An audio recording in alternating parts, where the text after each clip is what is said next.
shack. Nature sounds for me, yay!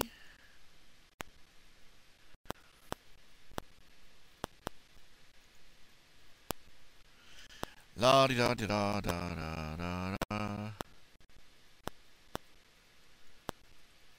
La la la la la la la la la la. La la la la la la la. Hello. Hello, everyone. We are live streaming yet again. God knows why. And we're back. Hello, this is RHJunior, Ralph Hayes Jr. Ralph Edward Hayes Jr., also known as Reality Check. I am also known... once, long ago, I was known as Ben Bruin. A little 5-second trip on the Wayback Machine there. Back when I, the furry fan. Oh, I should specify, I'm still a fan of anthropomorphics. I just have as little to do with the furry fandom as I possibly can. Because reasons. But, I'm still a fan of anthropomorphic stuff, I'm still a junkie for the furry, fluffy, cute stuff. But, here we are. God is blessed.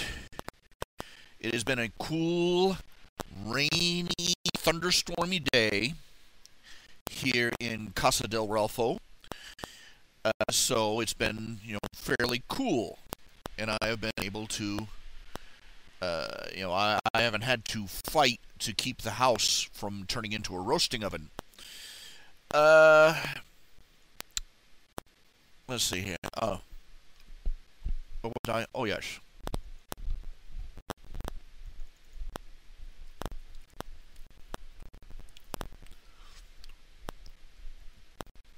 Letting everybody know that the live stream is live.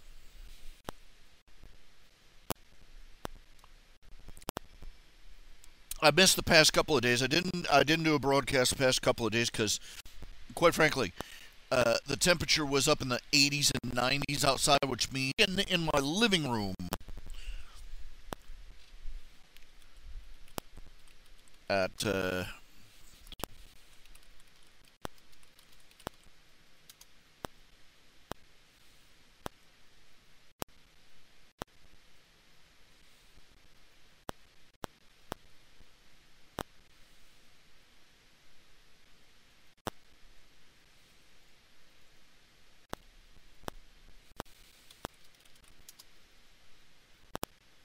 okay, let's see here.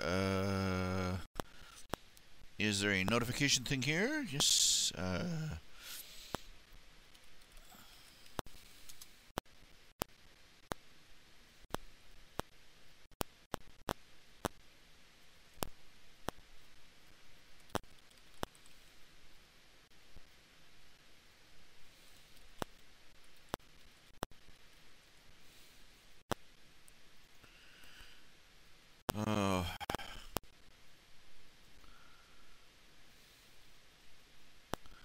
Starting coding, optional features, play ad, basic info, stream options, server you. Here we go. No, that's not the please tune into this channel button.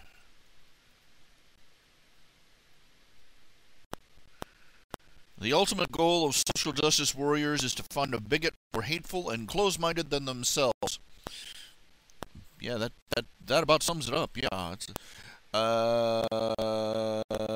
live stream, health, optional features, go live, stream health, analytics. I'm looking. Here we go. Okay, here we go. That's much easier. Post to Facebook.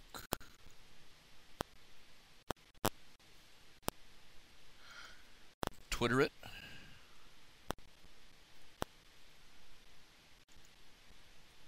I am not going to Tumblr it.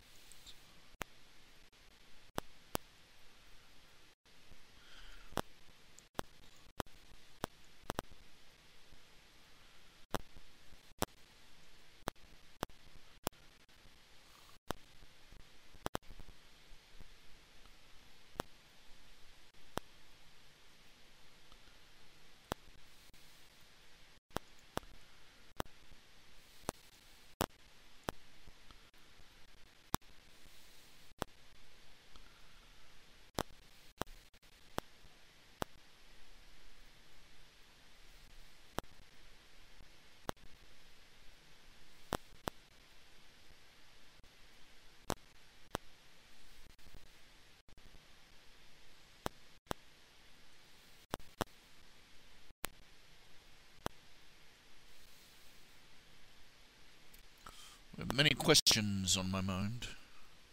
Okay. Come on, computer. Giddy up. Okay.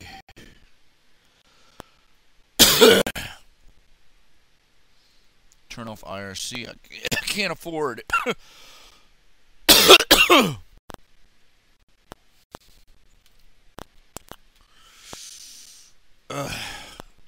Chuck-a-lung. Blah. Okay, the latest chapter of The Rise of Darth Vulcan is up.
Okay. Excuse me.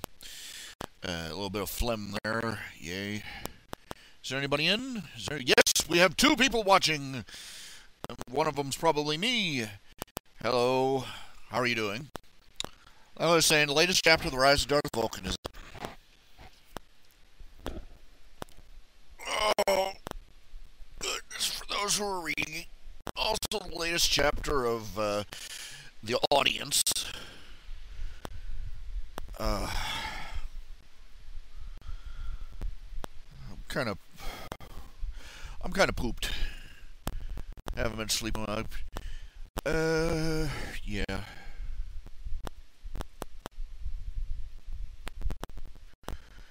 I think the heat is... My legs don't seem to be going down even when I do manage to prop them up for a few hours.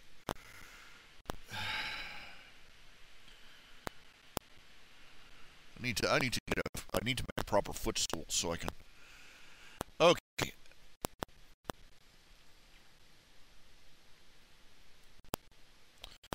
Anybody in the room, can you hear me? Well, let me see here if I can be heard.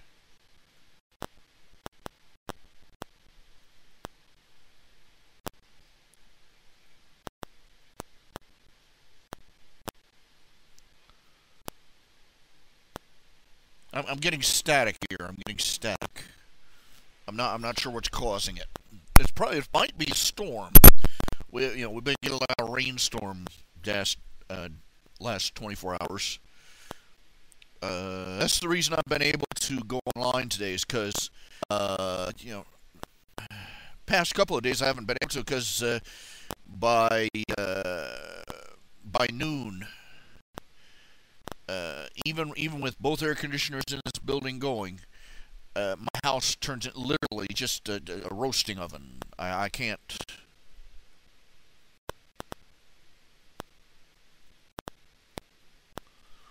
You know, it's just I'd cook alive. So you know, I bailed out for the past couple of days. Went and hid in the library, in the public library, that kind of thing. I don't know how long I'll be on either. I'm just feeling a bit off.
Like I was saying, a couple of new chapters up for each of my story. For a couple of my stories, The Rise of Darth Vulcan has a couple of fairly new chapters up.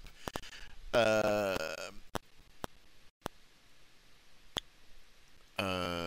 Audience has a new chapter up. I think that's about it for the past few days, anyway. I was mentioning in my blog, it's a real drag. It really is. I get really, really tired of people comparing my stuff to other stuff. That my stuff, that my stuff does not resemble, except in a very vague fashion. Okay, look, if you remember Nix's family, I wrote this goes way back, Nix's family, there was a battle, a climatic dragon battle, and it was deliberately and explicitly a tribute to the old kaiju monster stomp, Godzilla. And the like. And I even made a point of putting a link to Godzilla's, battle theme. You know the one that he plays right before he, whenever he.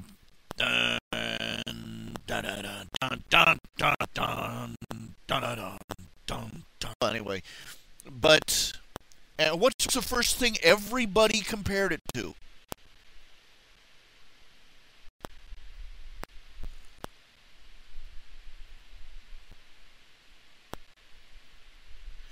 Everybody compared it to Pacific Rim. Pacific Rim.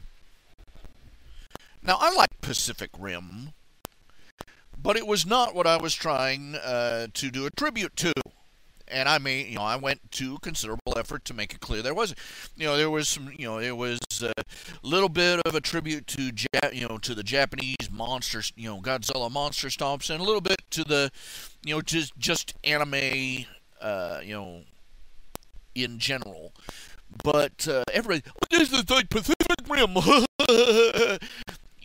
I'm starting to understand how people feel when you've seen these little tumblerinas. Somebody plays them some classical rock music by like the Beatles or the Rolling Stones, and they go, "Oh my gosh, who are these old geezers ripping off Justin Bieber?"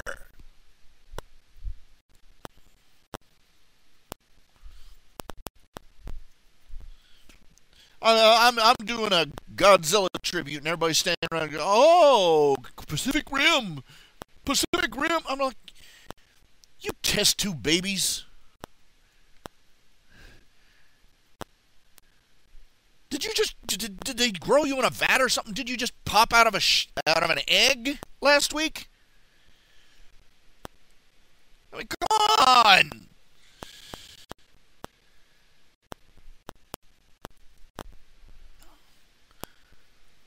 That, some stuff was before your time. But on the other hand, it's like this modern generation, nothing in the culture exists, beyond 2 weeks before. Do you get what I'm saying? It's like their memory span only goes back half a month.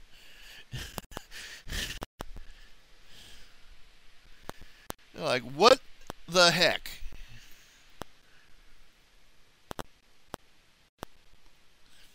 And that was annoying enough. And then, okay, Darth Vulcan, the rise of Darth Vulcan. Let's look here.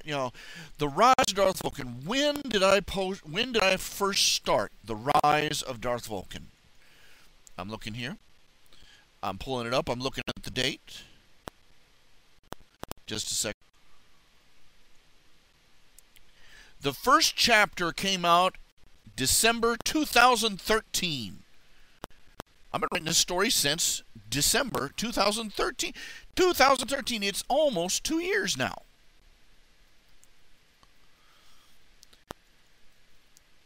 And every commentard has been coming on, oh, this is a displaced fic. For those of you who don't know, the displaced fanfics are a series of fanfictions that all run on the same theme.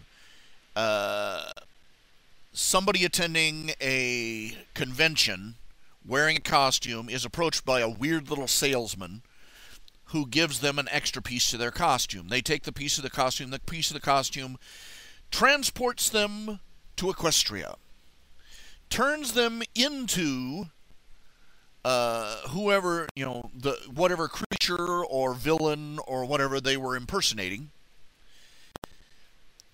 They get transported 1,000 years back in time as well, and a younger, more temperamental Princess Celestia has a massive misunderstanding with them, and they end up petrified in stone 1,000 years. 1,000 years later, when Discord escapes, they escape too, and then they go out and proceed to take their revenge on Celestia by wreaking havoc in Equestria. That is the plot of, basically, the plot of of pretty much every dispic. Okay, the difference being mainly just the subtler details, like what villain or creature they were. One guy was like an evil sorcerer, and another guy was like a Dalek. How whether they decide they're going to be a hero or a villain, and just a lot of variety, but those are the main outline points.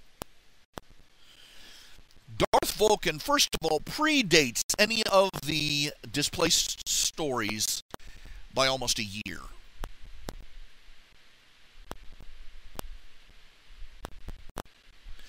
And second of all, it does not resemble the displaced plot to a dozen points. Okay, let me pull this up here again.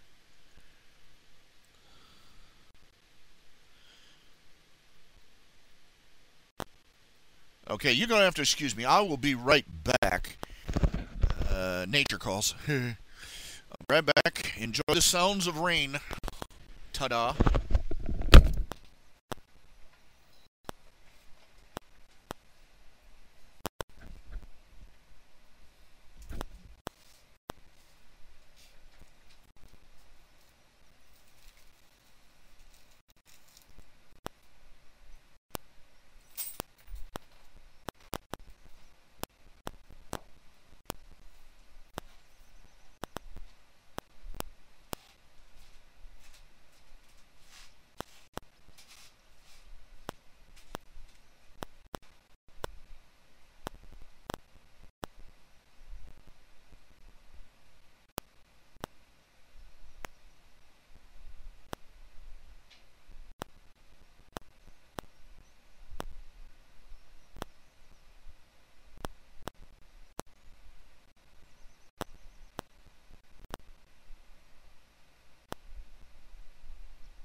I'm back.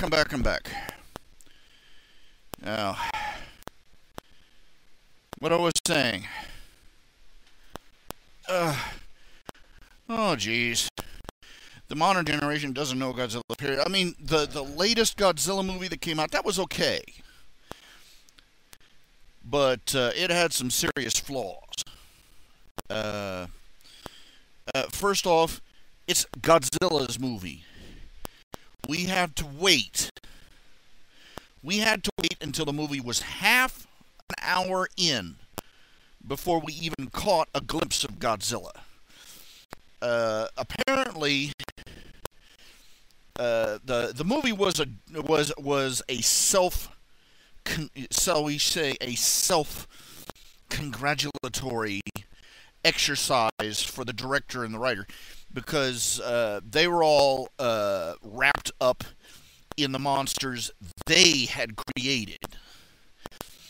They should have just called it Giant Bugs, and oh yeah, here's Godzilla on the side. Godzilla should have been front and center for the full movie, but no, we spend like an hour with everybody obsessing over these giant radioactive. Then Godzilla shows up for no particular reason except to hunt the bugs, and it takes that long for the ball to get rolling. And plus, they had Liam Neeson playing the stressed out old scientist, right? They kill him off in the first half hour, and we spend the rest of the time following his son, the Super Trooper. Don't get me started. Don't get me started. But my point is that, no, this was it's aggravating. It's you go to all that effort of trying to write, and they compare you to some dip switch little thing that they picked off from last week's Tumblr submissions.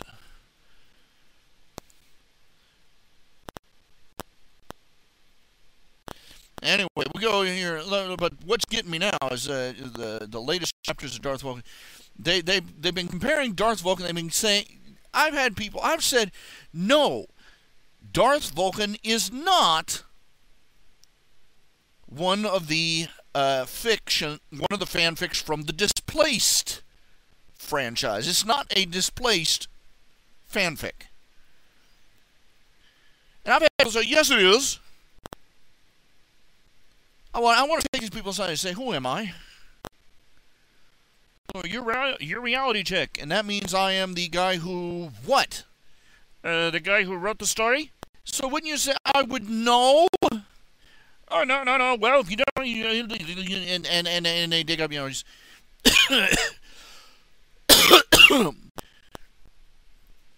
I swear these people would compare. These people would compare War and Peace and the Calvin and Hobbes collection. They're both written on paper. Look, let me take it from there. Okay, let me count the ways that Darth Vulcan is not a Displaced fanfic. All right. 1. There is no crazy or evil, weird little magic item vendor. All right? He finds 2, he's not at a comic convention. He's at a high school tailgate party. Which means he's not a fan. He's a anti-fanboy, as it were, because he used to be one, and now he's kicking it to the curb. The protagonist is actually a villain, not some luckless sucker dumped into a tragedy of errors. 4. The villain protagonist is not sent 1,000 years into the past. He is not turned to stones by the elements of harmony. He is, in fact, apparently immune to them. 6. The villain protagonist is not going on a solo rampage of revenge because of being turned to stone. 7. The empowering artifact in question is actually an actual equestrian magic item, not some random enchanted costume piece.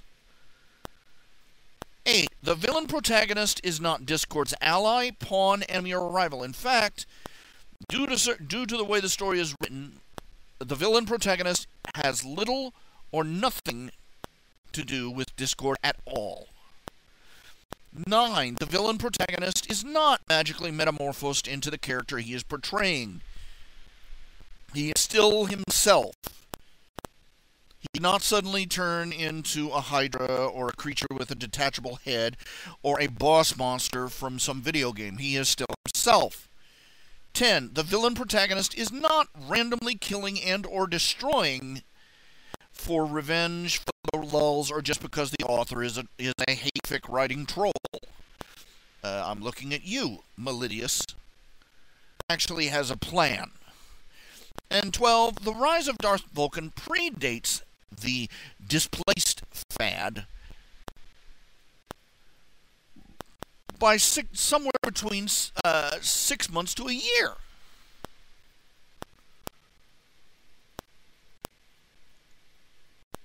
Okay, it is not a displaced fanfic. I am not cribbing notes from the displaced fanfics, alright? If anything, they're cribbing notes from me. Except, and plus, mine doesn't suck. Now, in the latest chapter, Darth Champion from Darth Vulcan's world to try and counterbalance him so they can get other plans into position to take him out. And the instant that chapter came out, people are already claiming it's a knockoff of Earth World.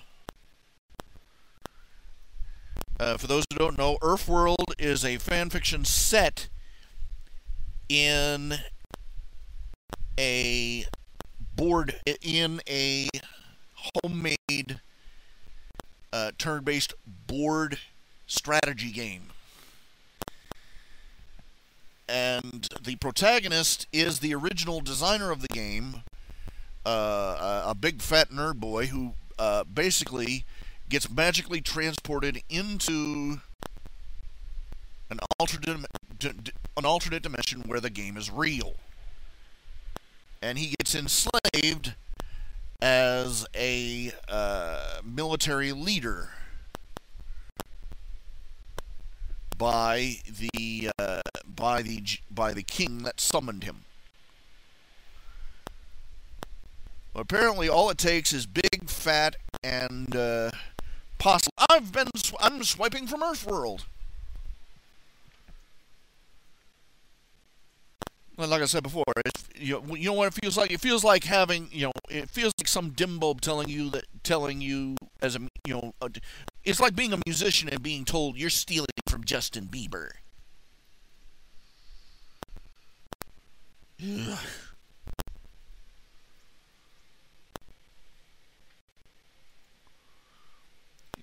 Makes me kind of cranky.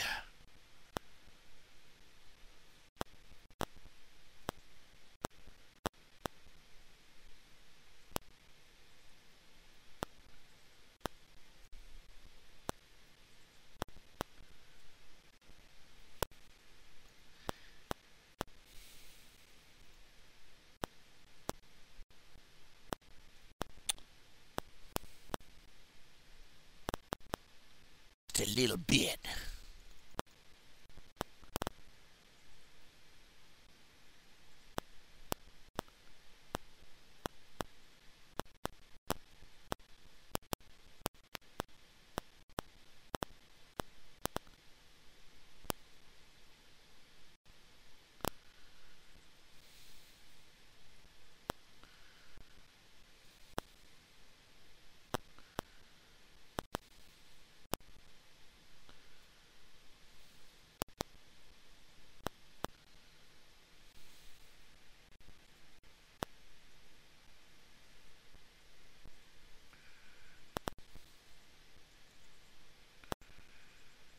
just a little bit. Okay.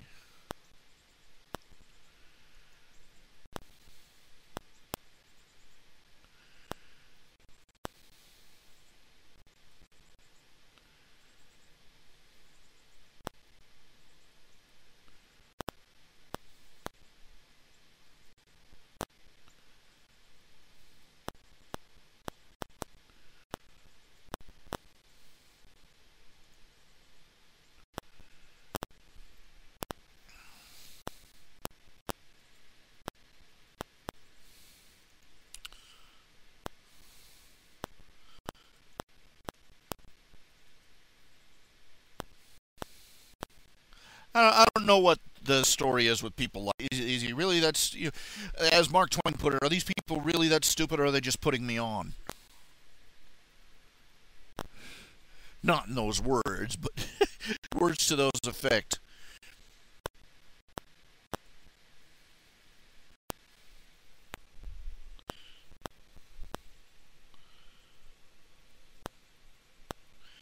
He's one of these people, when the ones they pass off as having Asperger's syndrome, just monolithic and relentless in their stubbornness about a topic.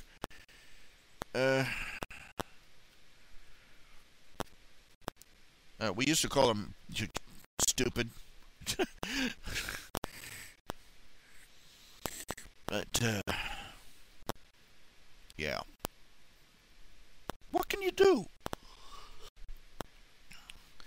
And apparently there are people on the forums and in the fan fictions that resent my popularity. Yes, I'm not bragging about my popularity. I'm just stating it. Well, by the numbers. Well, let's look here. Stories. I'm pulling down some numbers here. This is kind of depressing, really. Because,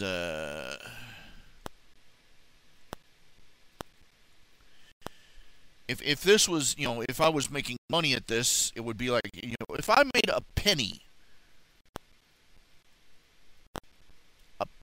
per view, can you imagine? Let's see, search, settings.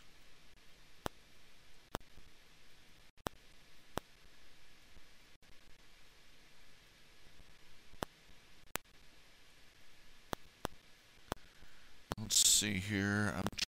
Let's see here.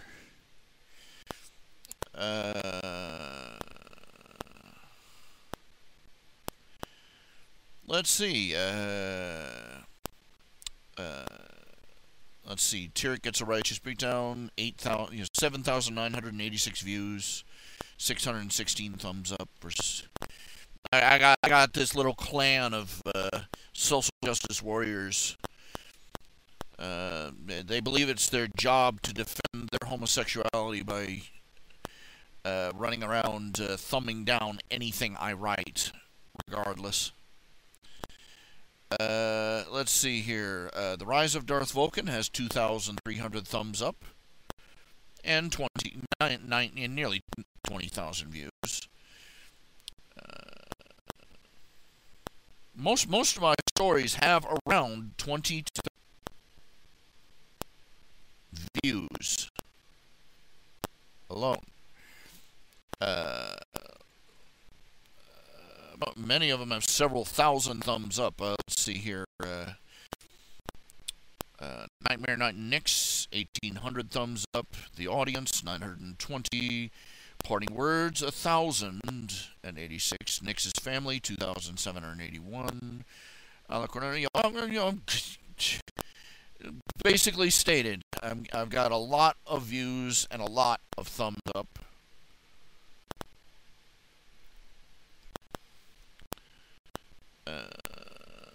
Every story I have, thanks to this particular, love and tolerance group, pretty much every story I have down, between 100 and 200 thumbs down, because of these guys. Social justice warriors.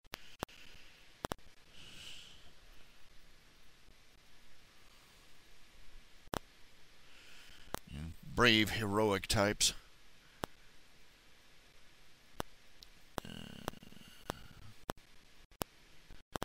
But,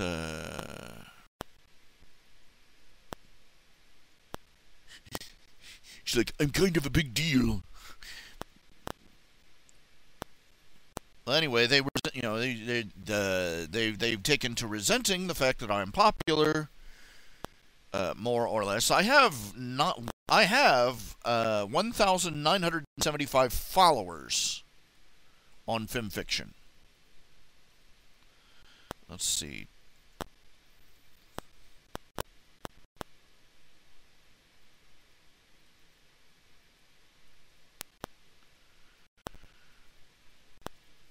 It's a dang shame that you can't make money at fanfiction without breaking the law.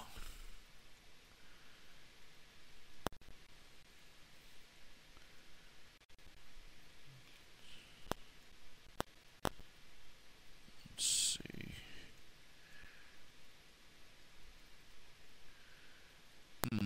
The charts aren't displaying. I'm like 39th in follower rank, so I'm not top of the heap or anything, but I'm doing fairly well.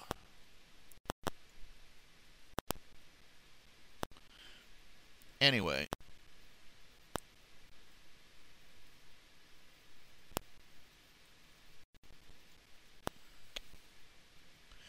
And they resent this, and they say, doesn't even matter what I'm commenting on about the story. They'll come in here, oh, this is fun to hear from somebody who's only gotten popular by ripping off other people's work. My general response is, we're on a fanfic forum, you retard.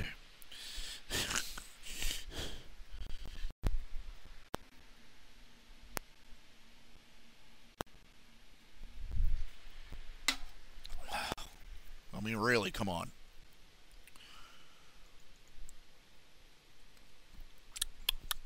Ugh.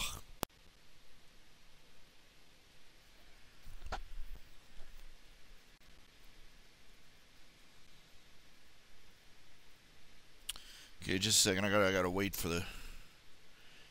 And it's a lagging. Here we go. Yep.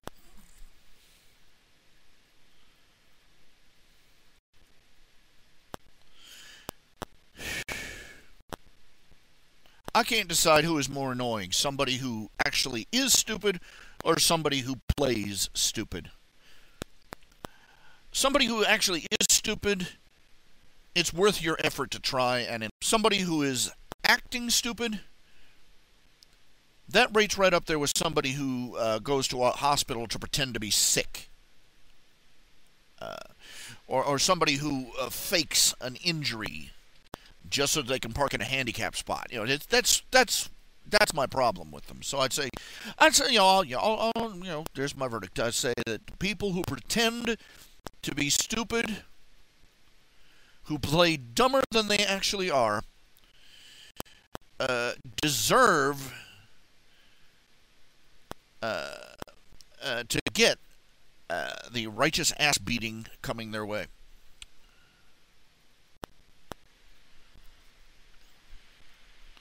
Because life's hard enough with stupid people.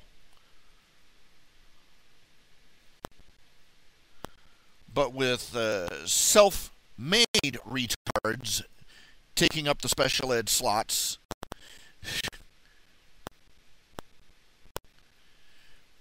I don't know if I have anything on Equestria Daily. I'm really not, I quit caring about that after like the first month or two of writing. I probably have more hits than they do on Equestria Daily. They're not grammar Nazis. Basically, what it boils down to is that they have issues. Okay. You got to figure if the white knights and the gay pride fanatics and the hardcore lefties and are this much of a pain in the butt on FimFiction, Yeah, imagine what they're like on Equestria Daily.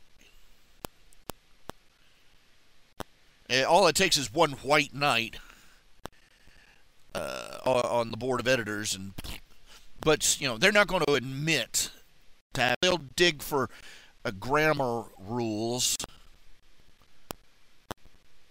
to keep from posting a story. I go to Equestria Daily to find links to the latest episodes. That's about the only place I go there for. The only thing I go there for, anyway.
Shouldn't let my mind wander. It's too little to be out on its own. But, I finally figured out how to do these Windows things. There we go. And,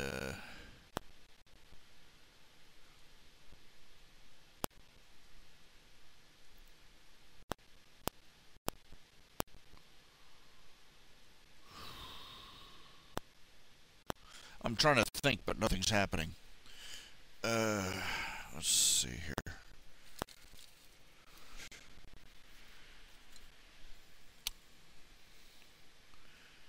It's a petty thing to get irritated about, people making these comparisons on your stuff, but really, it gets old.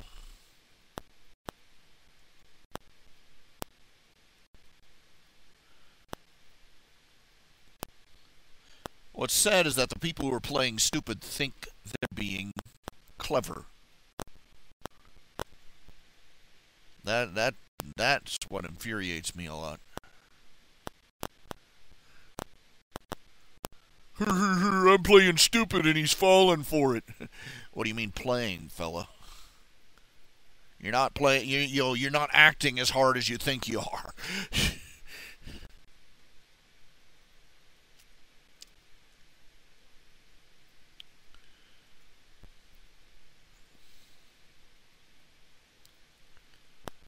I are funny and clever.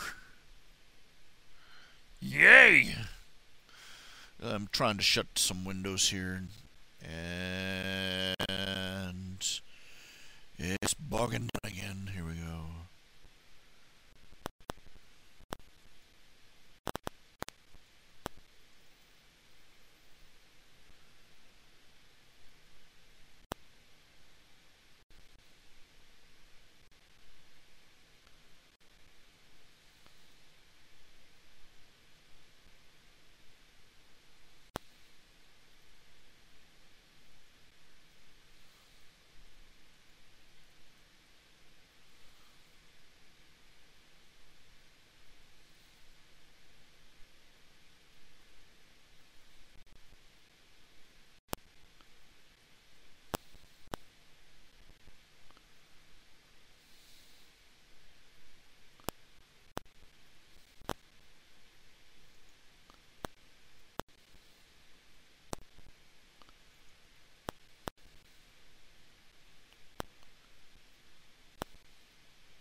to give it a minute. Anyway.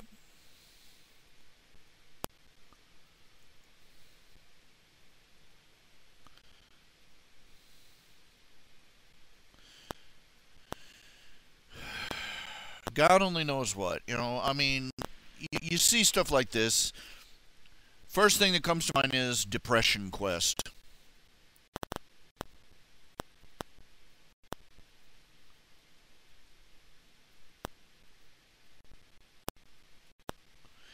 For those of you, Depression, it all comes down to this. Depression Quest was the quote-unquote game that started the whole Gamergate fiasco. Comes down to this. A young woman created a quote-unquote game. It was basically a text game, for lack of a better word, called Depression Quest. It was supposed to simulate what it was like to be depressed. The fact that this game exists depresses me, so I guess it's a success. And reviewers in the gaming journalism industry just sang its praises. Oh, this is revolutionary. This is breakthrough. This is marvelous. This is fantastic. You know, the editors at Kotaku and several other sites. Oh, this is, you know, revolutionary. Indie gaming at its best. And then actual people played the game and gave their reviews. And, well, basically the game bit more wind. It was awful. And everybody said so. And people started poking around, and then they found out that the journalists who had done the reviews for the editors on these web magazine boards, shall we say, had a conflict of interest. One in particular, the main one, the one that gave it, you know, Depression Quest, all these big flowery praise and 4 stars and all this other crap. The editor had an affair with the writer of the game.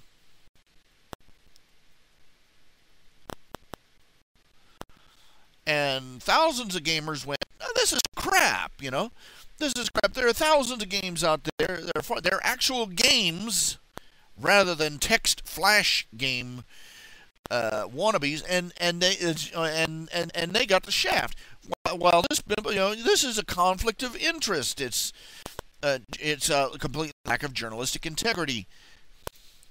And the Fire Nation attacked. They basically, the feminists, the social justice warriors with their toucan-colored hair and their little square glasses, came falling out of the sky like blood-crazed harpies. And basically got their claws around the dicks of these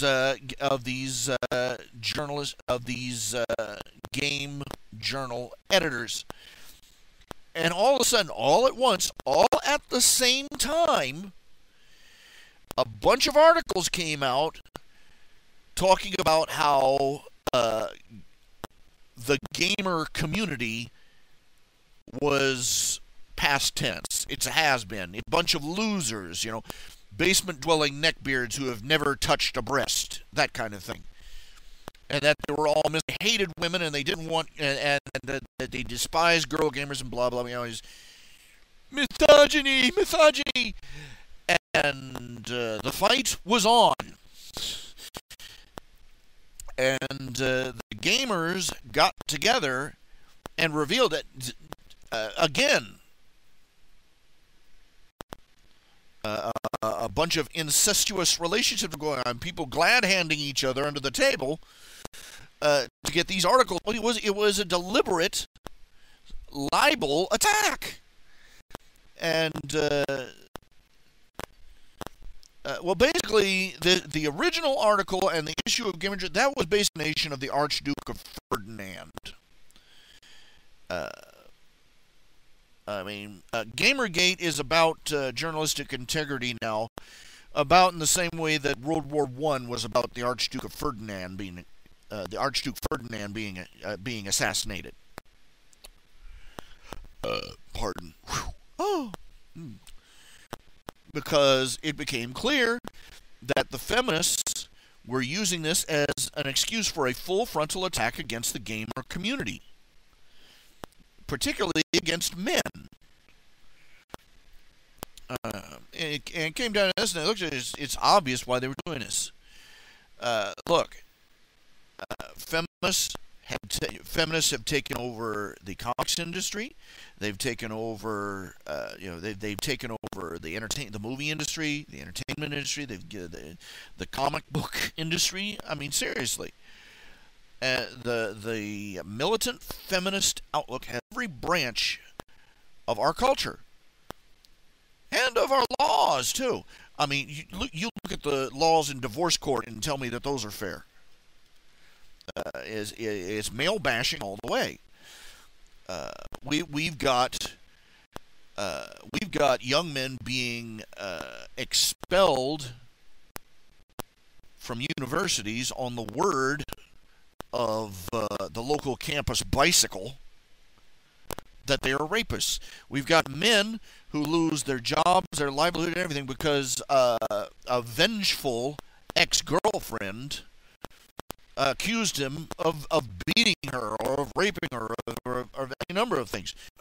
They came in, they found their wife stoinking the pool boy, and the woman hops up out of the bed and shouts, "I want a divorce, you're not fulfilling me." And she runs off, takes half the house, and takes the house, takes the car, takes half his paycheck, takes all the kids, and leaves him with nothing, and keeps taking. And the courts back her up, because of the brave, heroic single mom story. It's been a all-out anti-man warfare in our culture, and basically, and then you had. And when men responded in the only way they could, this infuriated them. You see, what men did was they said, fine, you want to call us dogs and pigs. You want to screw. You want to call us dogs and pigs whenever we assert. Men going their own way. And the biggest sign of that was that a great majority of single young men, just fine, screw you. We'll go over here with our video games and our pixelated boobs and mind our own business. And they went over there, sat over there with their Xbox controllers, and ignored the feminists. And there is nothing that makes a feminist turn into a flesh-eating rabid piranha faster than thinking that she is being ignored.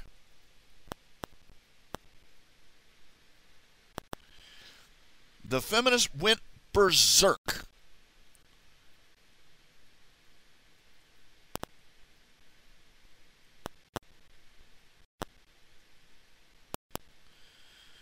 Men were doing, and the first thing they tried was trying to attack men. Men don't want to get married because marriage is the worst deal in history. It's the worst contract ever. Marriage is the worst deal a man could ever get in our society. You try and tell anybody that, though. Oh, you just hate women. You just mean, you just misogyny, blah, blah, blah, blah, blah, blah, blah. And the traditionalists are all, oh, well, you need the blessings of a wife in your life, and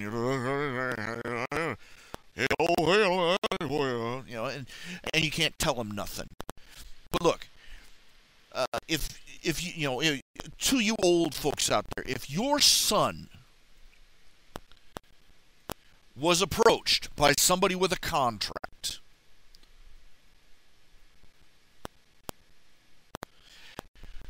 It was to be a lifelong partnership in a business. And that contract said not only not only was your son expected to give up any other options in his life, to do everything to please the partner, but that the partner could break a partnership at any time for any reason or no reason at all. And that not only if the partnership broke, that the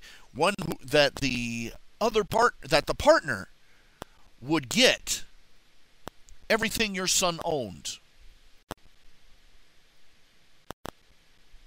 and not only after the business was dissolved and the partner had taken off with all the money and all the employees and the business and everything else that came with it, that your son would be expected to pay a huge percent at anything else then on.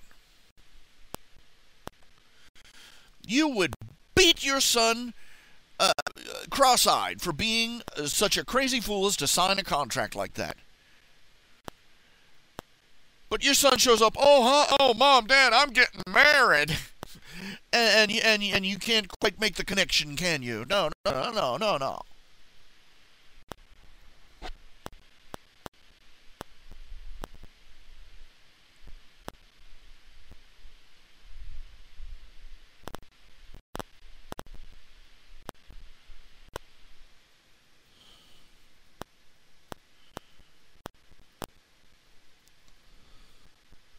Better yet, the partner wants him to move the business to another country where your son counts as 2/3 of a human being,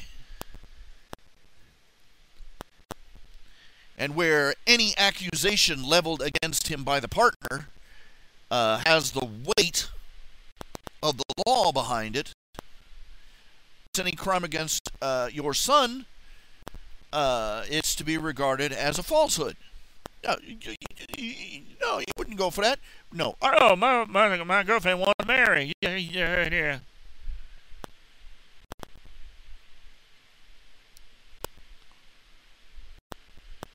Men have no procreative rights. They have no rights in divorce court. They have no marital rights. They have no parental rights. They have no rights.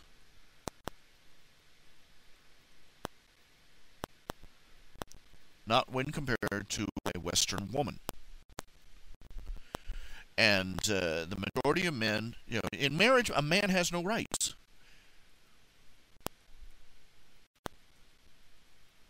The majority of divorces are filed by women. The majority of divorce cases are decided in favor of women, 90%. Custody. Oh, heck yeah. Rape cases, forget it. All a woman has to do is accuse a man, and his life is destroyed. Forever. This is why we hear about Bill Cosby being accused by these women out of the blue 40 years after the fact. And the mainstream wants to crucify him already. But anybody who's anybody who has a crumb of common sense in him is skeptical about the accusations. The guy's like, what is he's going into senility. You think he's got Alzheimer's or something, and these women come out of nowhere. They want her. They want her. My first question was, how much are they asking for? How much are they asking for? Nobody asks that. No, and they scream it if you do ask the question.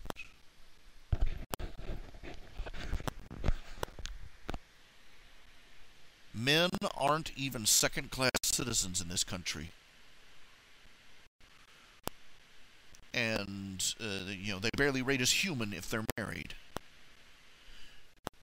in the eyes of the law. And so thousands, millions of young men have said, heck no. They're not going to stick their dick in that pencil sharpener. So they go off and they leave women alone, and they go off and they play their video games and go to their sports bars and spend their money on themselves. And surprise, surprise, they can they can affordably live on what they make without a parasite hanging on them. What a surprise! And this infuriates the feminists because they can't control a man who isn't paying attention to them. So the first thing they did is they tried to accuse these men of being immature man-children who didn't want to they don't want to commit. They don't want to grow up and make sacrifices for the sake of family. And no, they're not immature. They're not irresponsible. They're being responsible. They're refusing to sign up for a deal that sucks. And when those accusations didn't faze the men going there, now they're going to try and attack from a different angle, accusing any man. This is how they got into the comic book industry. They ran around screaming that, "Oh, comic books are misogynist. Comic books are this. Comic books are that." And these desperate beta males running the comic book industry, fat little bald nobodies who couldn't, who would have fallen over on their face if the high school cheerleader had given them a time of day. These men fold like wet toast, and the next thing you know, we've got the new Avengers, aka the Social Justice Warrior Team, a gay Batwoman, bisexual characters all over the place, and feminist rhetoric up one side and down the other, and that's still not enough.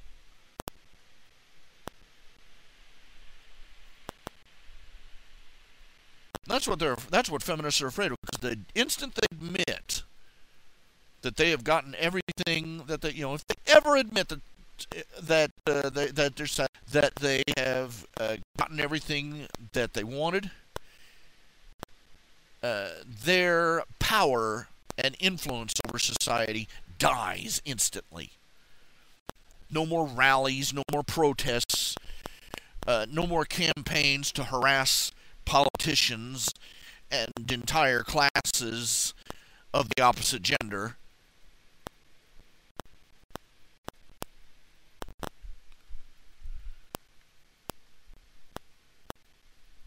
Yeah, the feminists are going after gamers.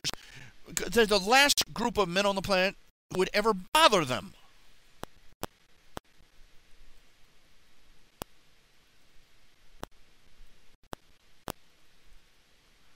I saw a comic strip that sums up the feminist movement, and it's so very easy. Shows a little man stick figure standing there. He's holding some sort of doodad. He says, "I made this." And then a female character comes on, "Give it to me. I was for you."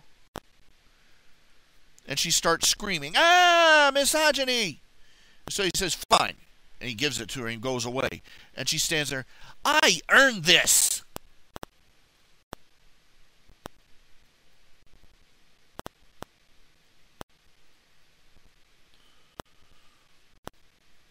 I've got an issue with feminists, right? Yeah, I've got an issue with feminists. I hate feminists. And I have an incredibly low opinion of anybody who willingly calls themselves feminist, male or female. The same as I'd feel about somebody who called themselves national socialist. Feminists are horrible people. Oh, well, not all feminists are like that. Yes, they are. If you just call yourself a feminist, you're aligning yourself with them. I feel about people who call themselves feminists the way I'd feel about people who call themselves Aryan-list.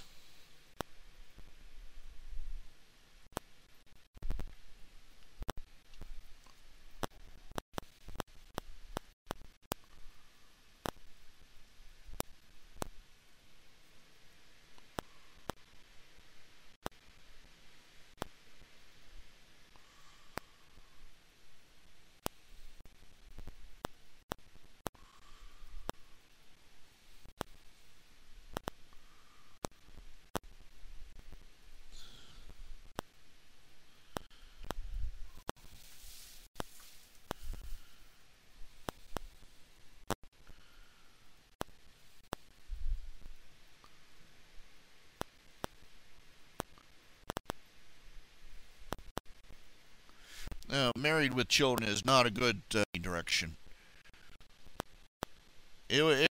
Married with Children was just a TV show about, just the authors writing, the writers coming up with the most horrible, unpleasant, unlikable people that they possibly could.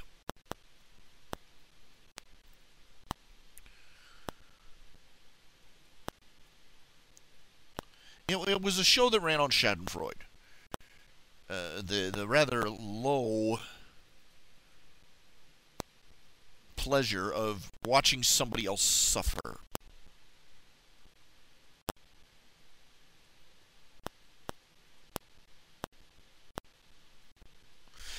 I saw the pilot for the show. It's interesting. In the pilot of the show, it was very different.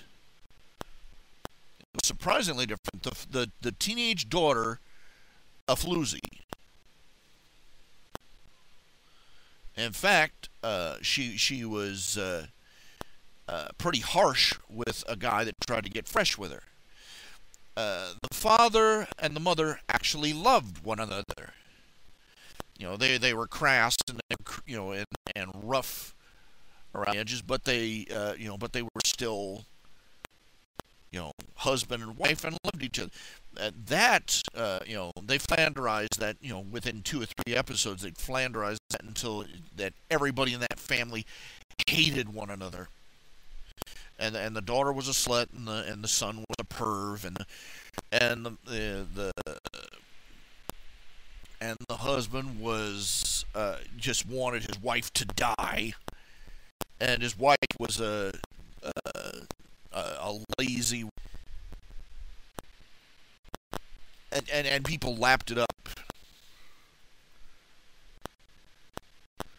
It was the fiction version of Honey Boo Boo's Family. Here comes Honey Boo Boo. What the hell is wrong with people? That's what I think is so hysterical about the Duck Dynasty. It was obvious what they were trying to do. They were trying to make another Honey Boo Boo style show. Look at these bearded weirdos. We'll make a show about that and everybody will laugh at them, Freaks. They were making a freak show. And surprise, people liked them. People agreed with them. People shared values with them. And all these Hollywood executives are running around tearing out down the corners of their toupees and going, what do we do now? They weren't supposed to like them.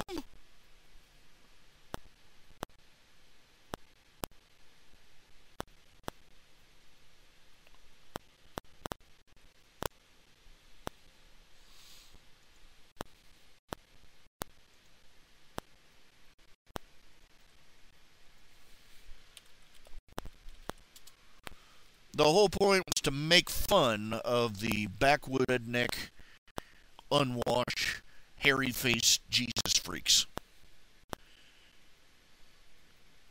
It was the most poorly calculated move since Obama flapped his lips about Americans clinging to their Bibles and guns.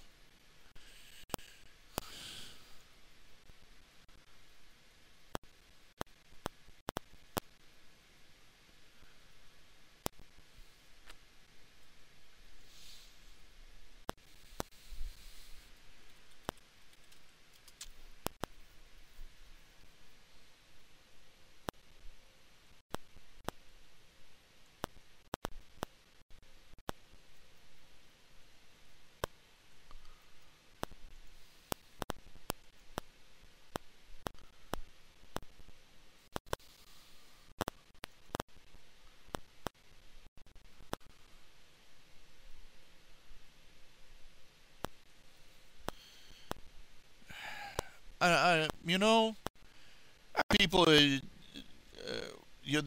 I'm moving on topics. There is nothing, it is nothing more pathetically funny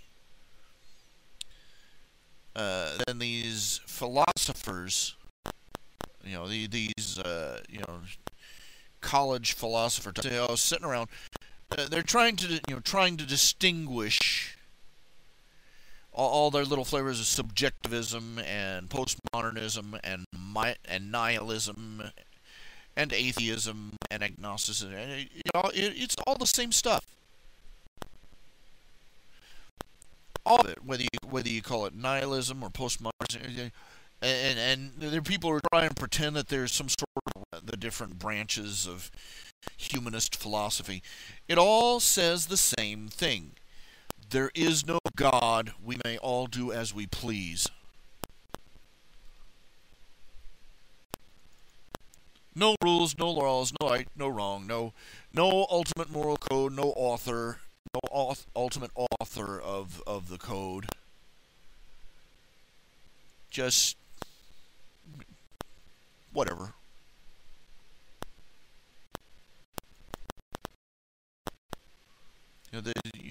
Do as you please.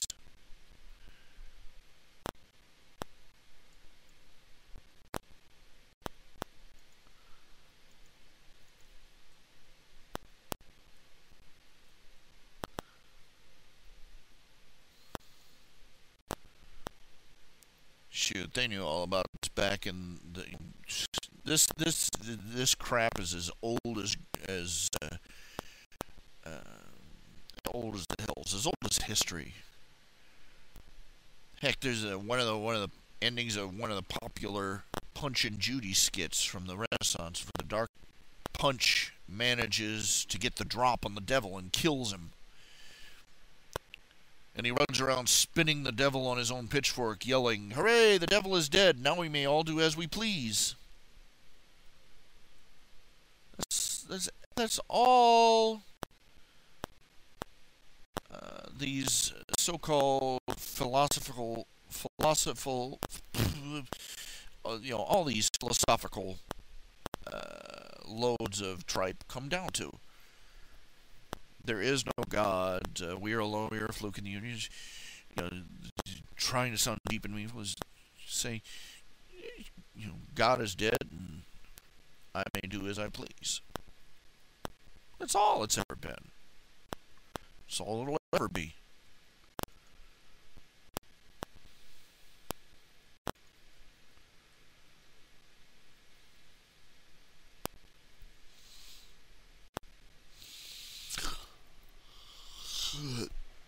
The rest of it is just paperwork and details.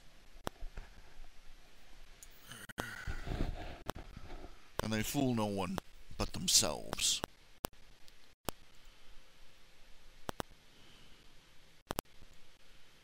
Oh, I reject your self-serving, subjectivist view of the universe.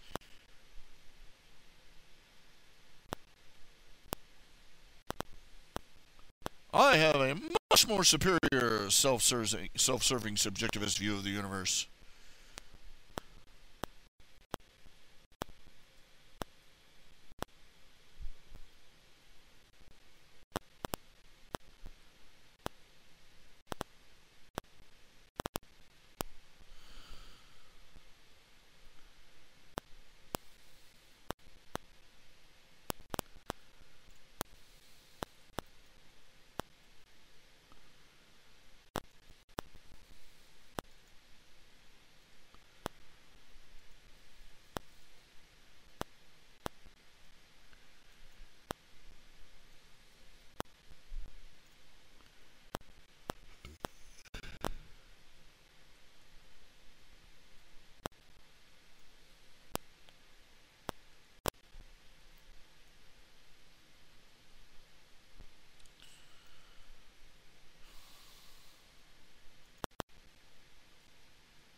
It's only 7:30 and I already feel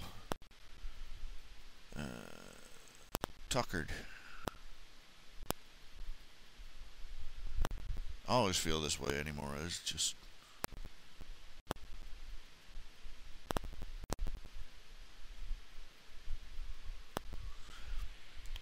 There's nothing that has summed up the battle of the ages than a little clip I saw from it was some off the show. It was a Christian group that made this movie. It was they hired actual actors. I mean, famous, name actors to play a couple of parts even. But the movie was about a time machine. A man from the late 1800s came forward to this day and age, and of course, walked around and went on about how our society had morally degraded and how the end times obviously nigh, because we were so, our society, even the church, had lost its savor, and the world was so depraved and deprived and degraded and profane, and Latter-day Saints, blah blah blah blah. In one scene in the movie, he's traveled to the future, and he goes back to the past at the end, of course. He's traveled to the future in this Jules Verne time machine. He lands, and he's looked around. He's amazed by all the buildings and the and all the gadgets and technology and everything. And he buys himself a hot dog and sits down on a bench, and a little girl runs up and steals it. He sits on the bench next to her, and she runs up and steals it. He catches her, takes his hot dog, and he says, "What is wrong with you?" He says, "Stealing is wrong." He's appalled that she doesn't care. She looks at him. She says, "Who?"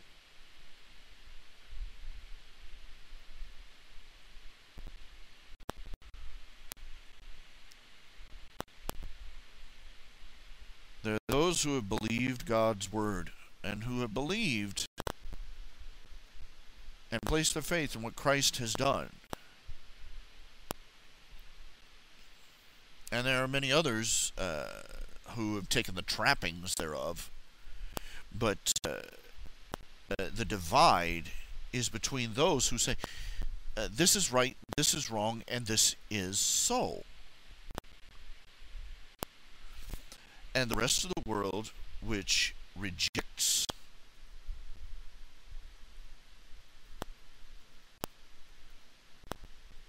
God's message, God's Son, God's very existence. And their retort to everything is, says who?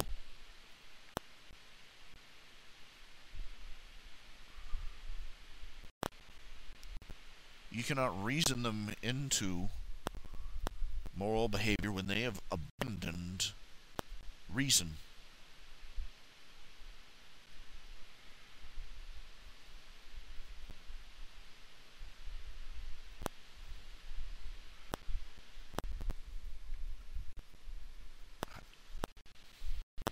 People think that Christians do not engage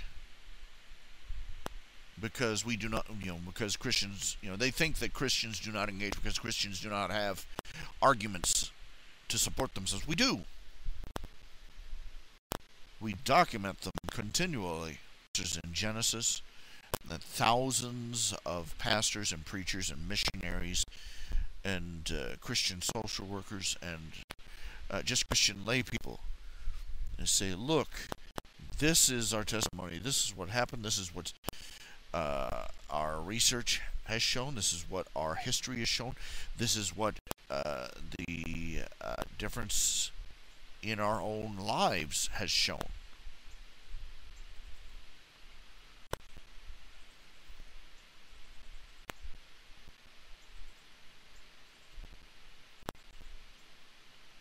But there is no argument you can give to somebody whose first step into the debate is, says who.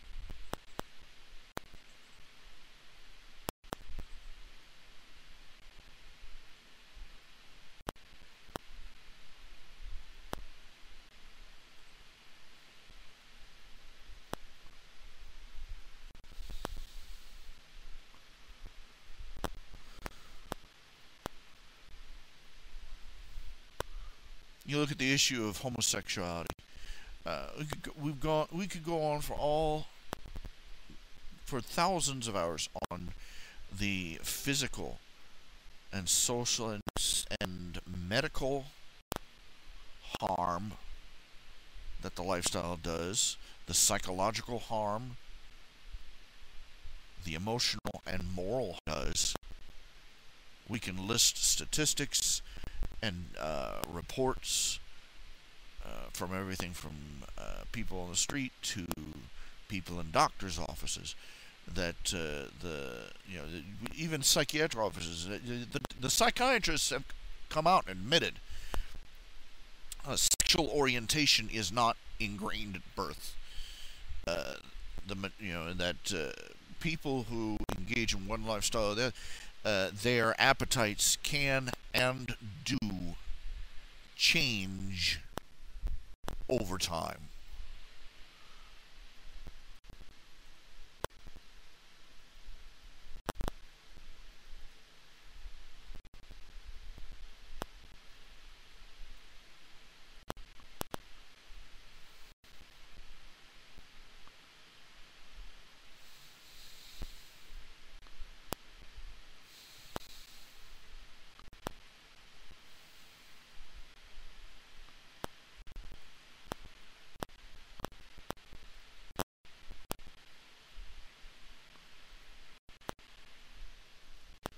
But in psychiatrists, they have openly admitted it changes over time. People, and it is a matter of social pressures that lead people into homosexuality or bisexuality or any of the other deviant sexual appetites and lifestyles.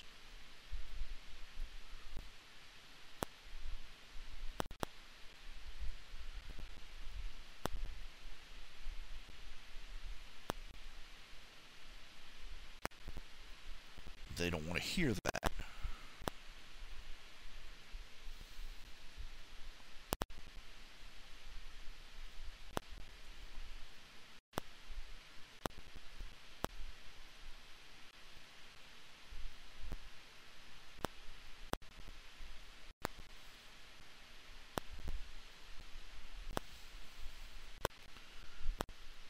But that doesn't matter to these people.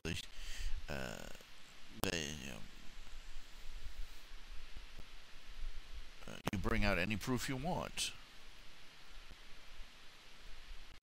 and they always have some rationalization why that proof you've brought to them doesn't matter. I don't care. I want to live this, and you can't stop me.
Looks like I'm chugging on empty already.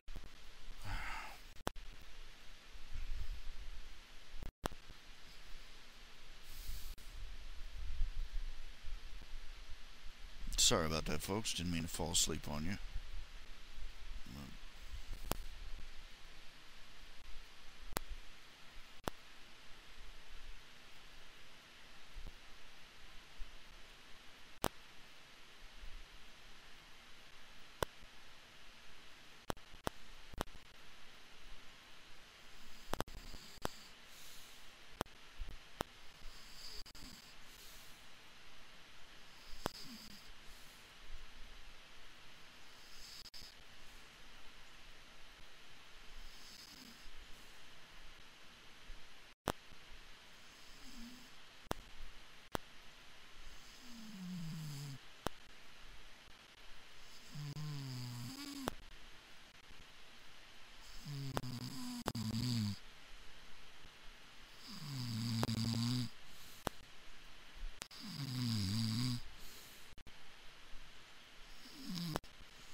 Oh, oh dear.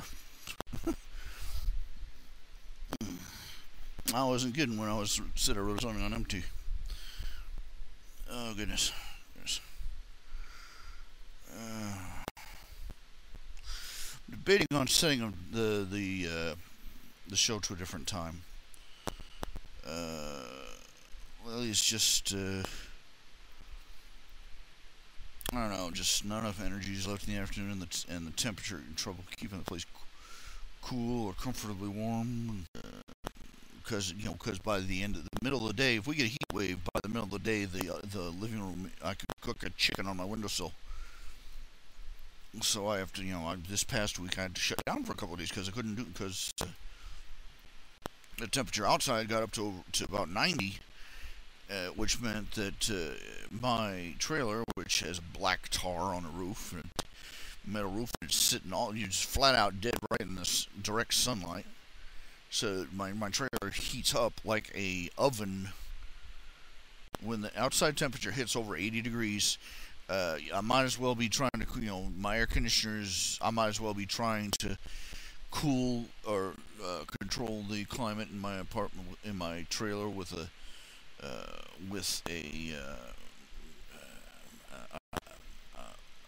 toy magic wand for all the good it does. Might as well just have one of those little plastic fans sitting there going away. It's no good.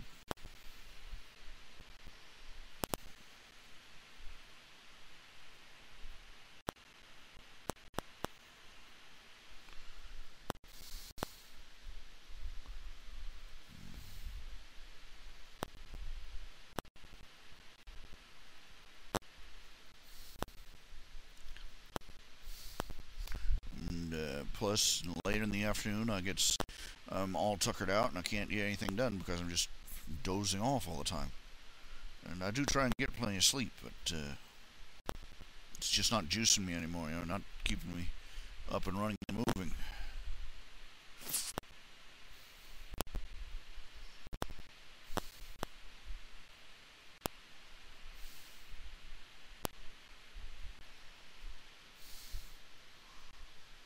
I've been dozing. I'm sitting here while I've been talking. I've faded in and out at least 2 or 3 times. Just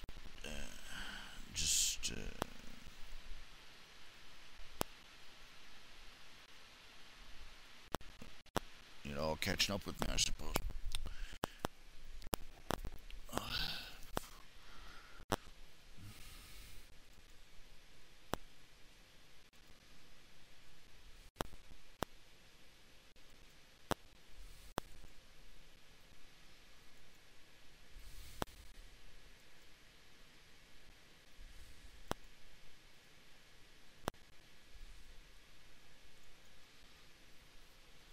As it is, I'm completely tuckered here.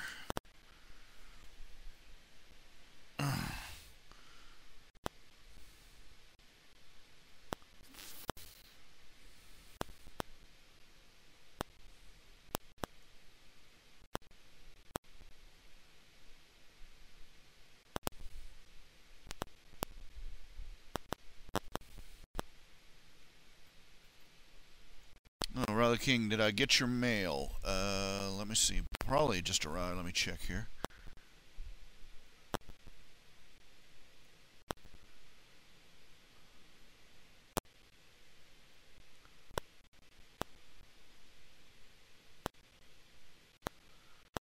Let's see. Gmail.com.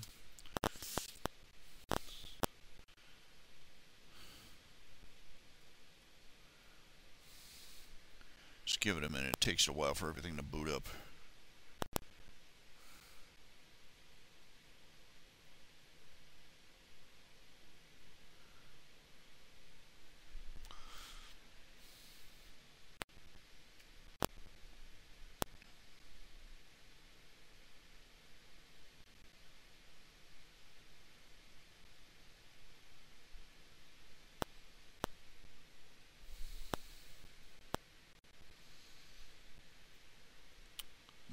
Okay, just a second. Gmail's still booting up. Let's see here. What name would it be under? Give me a second here. Darn thing.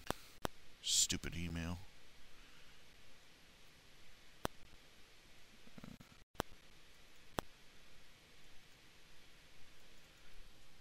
Doggone.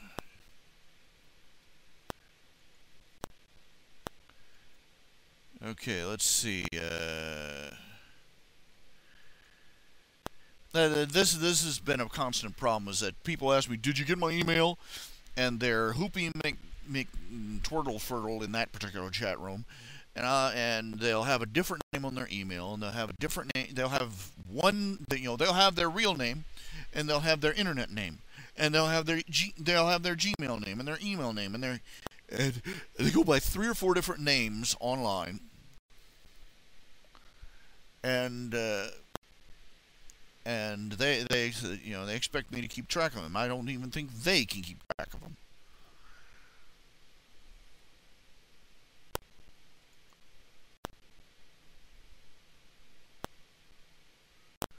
The Mandarin and slightly more Unicorn. Nothing. Well, on Unico. Yeah. Well, one of these days I actually will do that fan fiction. Oh, come on, computer!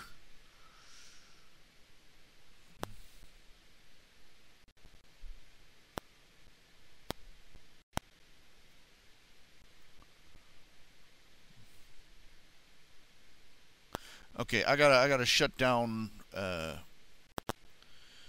my browser. I'll be right back. Just a second.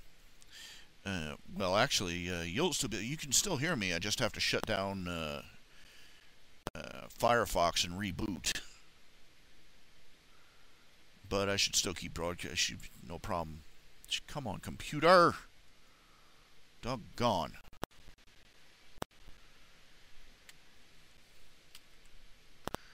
Connectivity problems, my butt.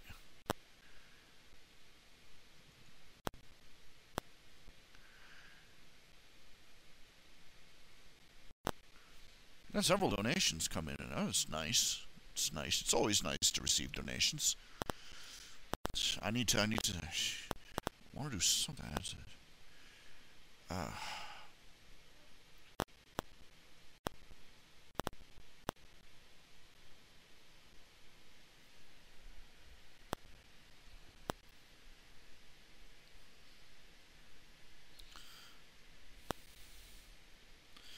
think one of the things I'm going to do is that I'm going to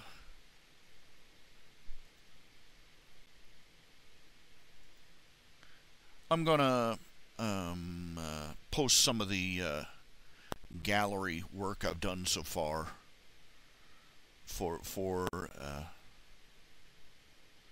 I might as well. Get just a second here.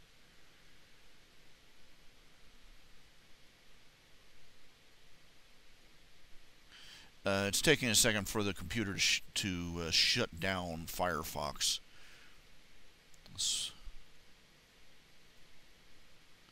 I don't even know what half of these things are, and it's. Let's see. Adobe Flash Media is eating up 33% of the CPU.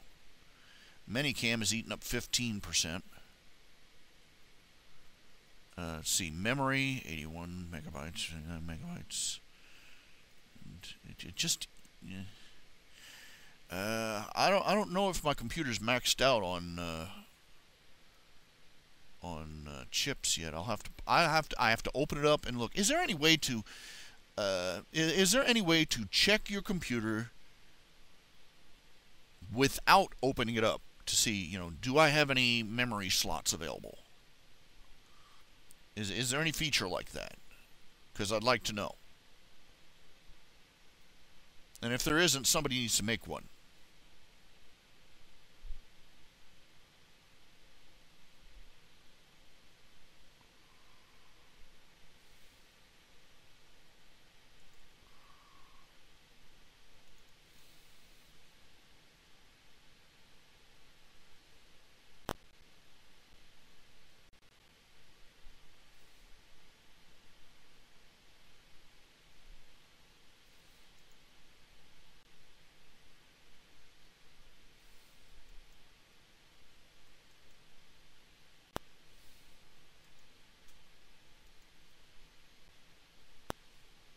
I mean, really, think about it. This should be something that's already built into computers. You should be able to push a button and see, how much memory do I have? How much space do I have for more? But is there any feature in a computer that lets you look and just push a button and see how many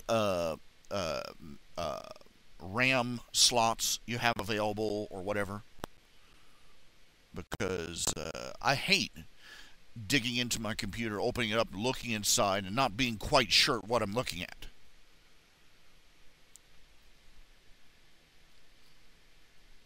No, there isn't. I didn't think so. That would be convenient and efficient. So, of course, there isn't.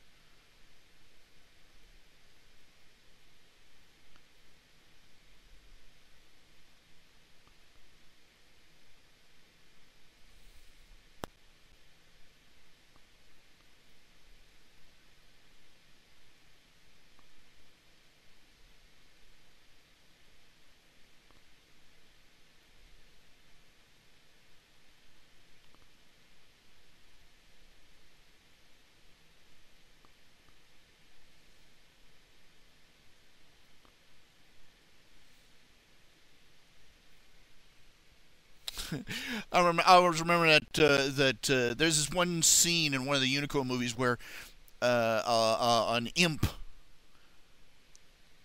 is jealous of him because he has a horn. And if I call him an imp, I don't like using the term demon. But anyway, the imp is jealous of him. The little imp child is jealous of him because he has a horn, and Unicorn's like pops his horn off and says, "Here," gives it to him as a gift to a friend. And then eventually the imp gives it back to him. But I could just see him doing that in Equestria. You know, he's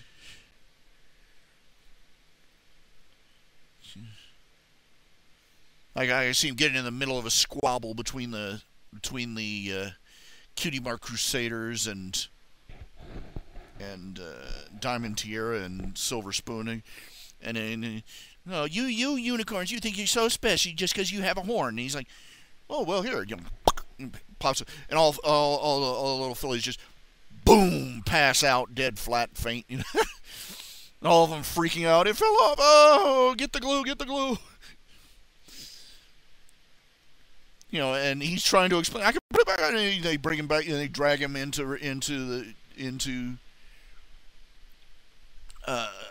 and then they drag him into the Carousel Boutique, trying to tell her, you know, Sweetie Belle's, "Oh, Rarity, somebody help us." And he says, "Oh dear, calm down, what is it?" And she holds up Unico's horn.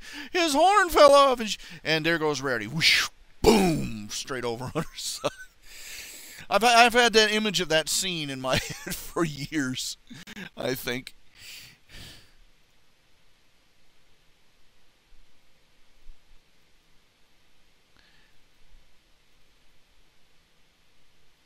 Well, I know I could replace the old memory cards. I just want to LCCs. How do you CPU Z?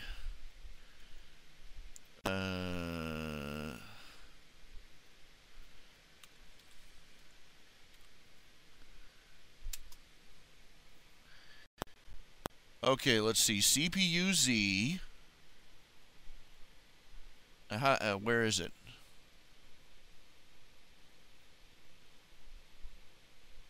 I've only seen one Unico movie. You know, Unico and the Island of Magic. So.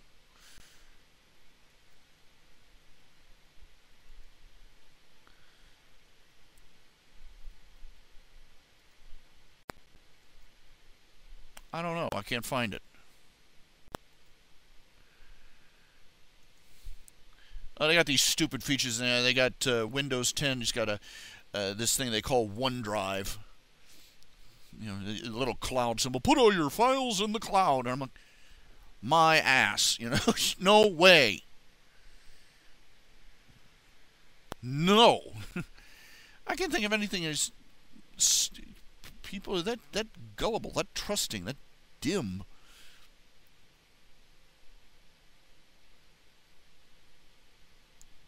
Look, if it's happening to celebrities and to these and to these celebrities getting their websites hacked for nude pictures, or this what's the name of that website? You know, Life's Short, Have an Affair. You know, and you know, cheating format, and they're getting their information hacked, and I'm like, couldn't happen to a nicer bunch of people. I'm serious. I mean, that's divine justice right there. Because the people running the website and the people who are perusing the website are deplorable. They deserved what happened to them. And they were stupid enough to do it on. They're stupid enough to they stuck their necks out. You might say they stuck their dick in the pencil sharpener and expected nobody to turn the handle.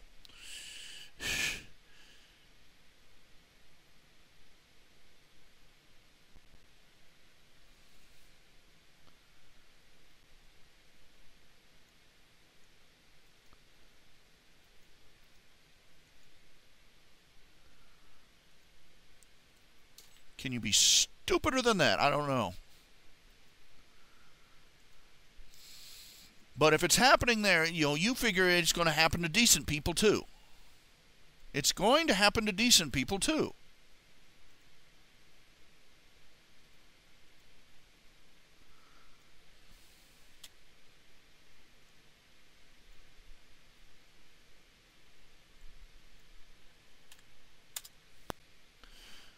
So, you know, just innocent people will pay the price.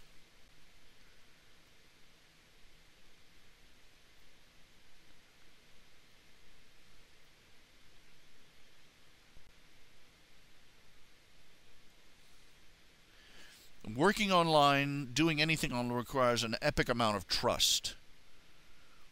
But if you're going to have that much trust, don't be so stupid as to do untrustworthy things. I can't think of anything dumber than trying to cheat on your spouse online.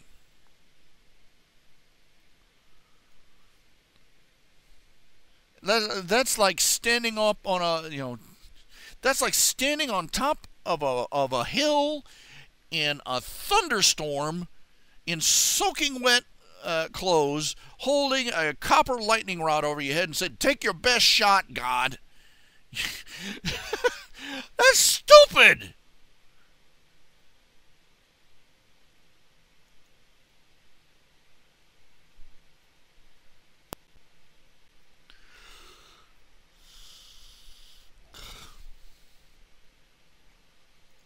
That is suicidally stupid.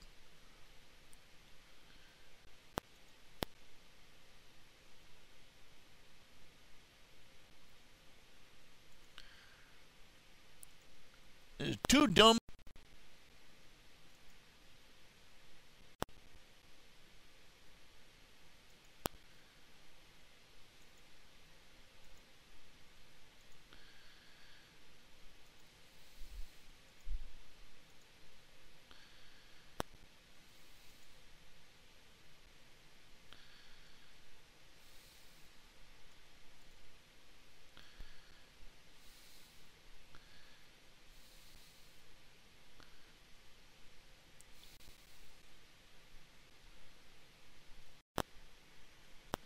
Okay.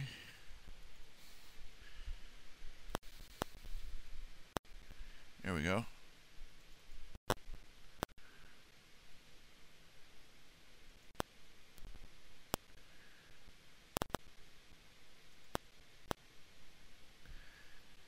CPUID.com. Here we go. I'm downloading the. Okay, guess get it.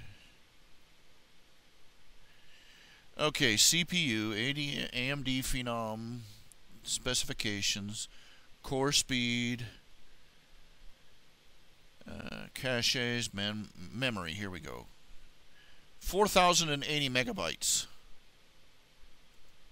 SPD, memory slot selection, slot 1, slot 2, slot 3, slot 4, slot 5. It doesn't say anything. Graphics, bench,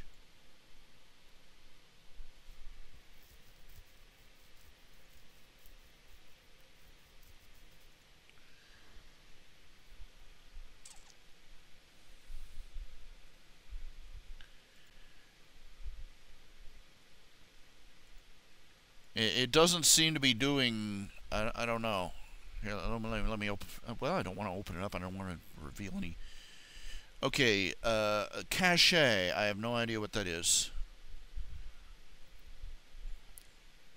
64, 64, 512, 2. I have no idea. What is which? I don't know. I don't know what I'm looking at. This is not much help. Speed tab. Okay, speed tab. Your RAM slots. Okay. Well, the problem is according to this, I have 5 slots, and it's not showing any info. Oh, here we go.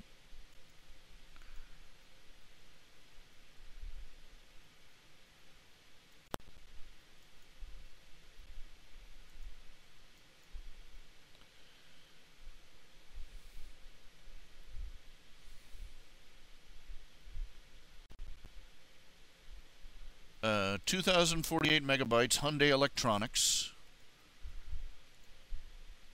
I don't know how many slots I have. That's the thing of it.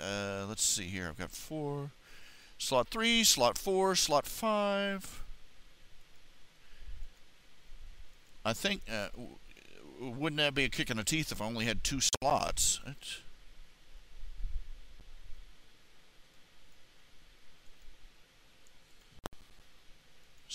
Okay, SPD, yay.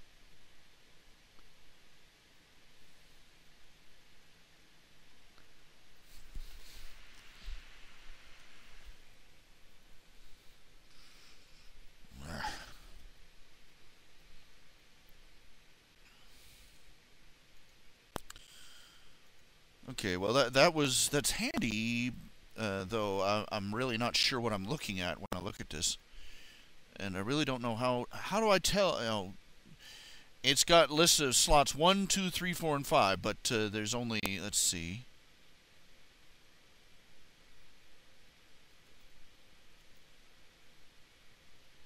Sort of just sitting there looking at me.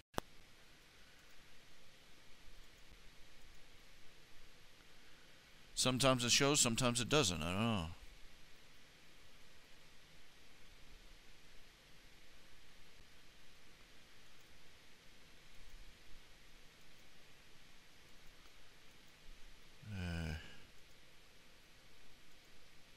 I don't know.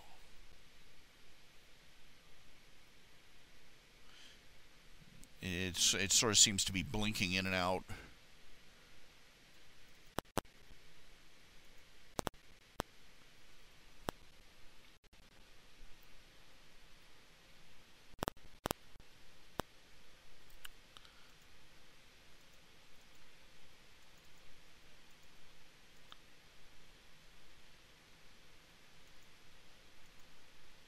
Let's see, slot 3 is DDR2, 2048 megabytes.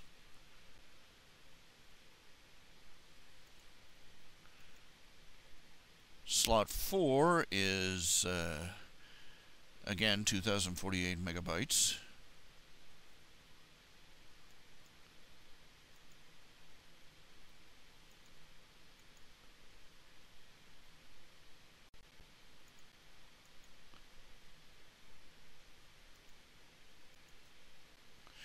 Well, apparently I've only got 2 cards in there. Of 2048 megabytes. I have no idea what that is. 2 gigs, big sticks. No matter how much you get, you need more. It's always more. How much memory do I need? More. My graphics is an NVIDIA GeForce GTX 650. It only has 1,000. It only has 1 gig memory, 10,024 gigabytes.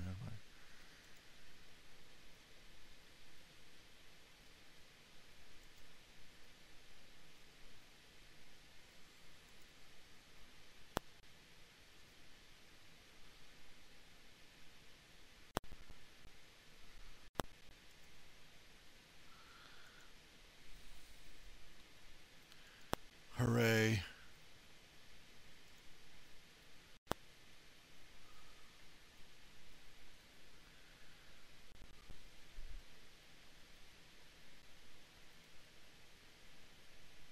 I have no idea if I have any more slots in that computer. I have to tear it open to find out. Let's find out. And I could probably look at it and go, what? And not know. Okay, hold on. I see. I'm not sure. I think there's... Let me see here.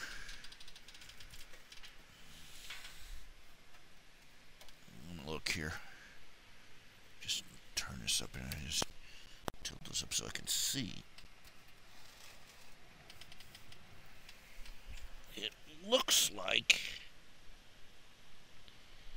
I might have 2 more slots. So yeah, I can get more memory. Hey, I have something to be ambitious about.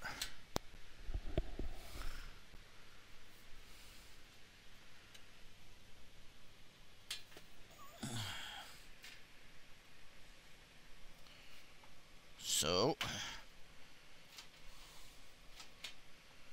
next time I get a little spare dinero,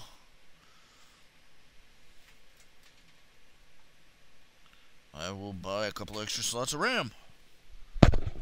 Cards of RAM, slots, sticks, whatever. Yay.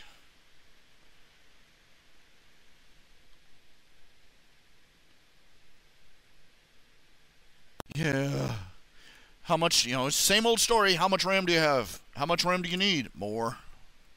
Well, how much do you have? Not enough.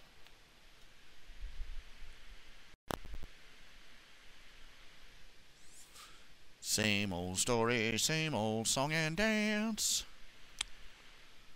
Do do do do do do do do do do do do do do do do do do.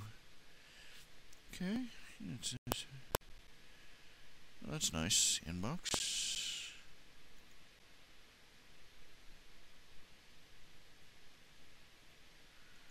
No, I'm not going to take characters for my purposes in my stories. People want to know if I have to.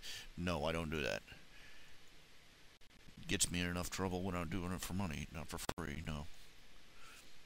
Okay.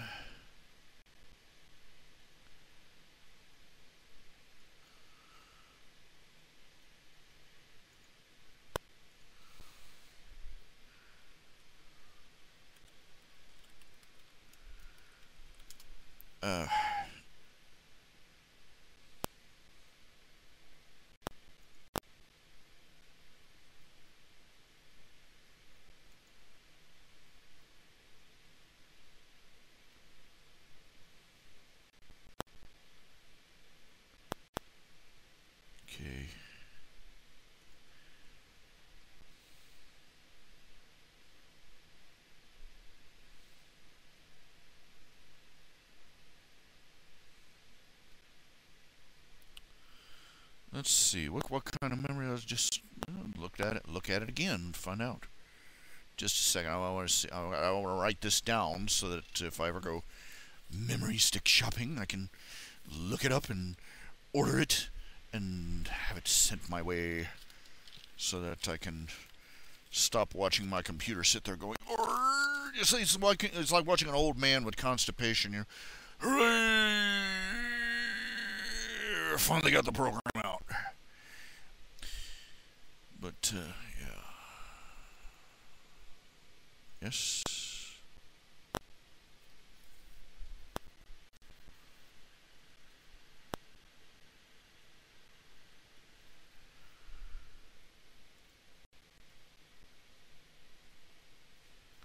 Okay, it's DDR2.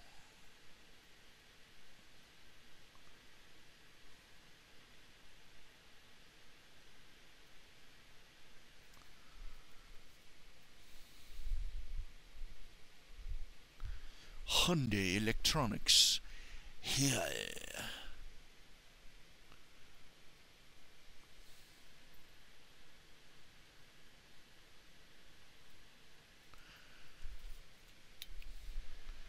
I remember when 1 gig was bigger than your whole dang computer. When I was your age, we didn't have all these fancy gigs and megas and terabytes. We had hamsters on a wheel. The only bites we got when we were fed the little bastards. It was a steam-powered hamster abacus.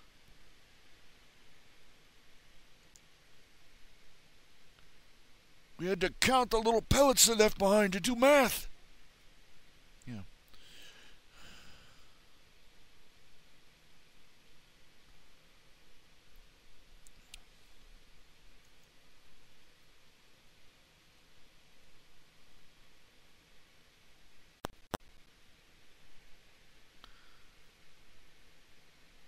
Okay, right size. How do I know what size the RAM is, Remdog?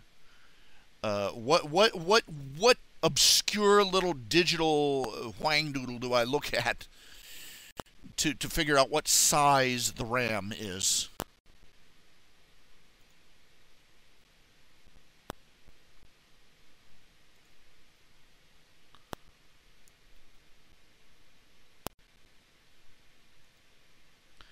Memory tab, DRAM frequency. Okay, it's DDR2, type DDR2, 4 gigabytes. DRAM frequency is 398 DRAM, 398.8.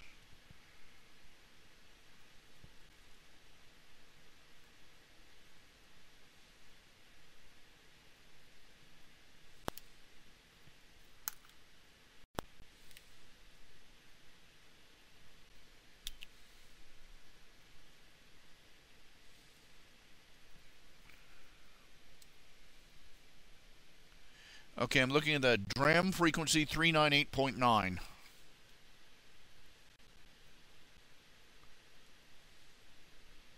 I could just get four brand new sticks.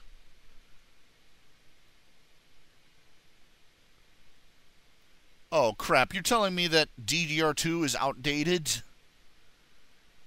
Oh crap, oh for crying out... Hold still for a minute, Progress. I'm trying to build a computer.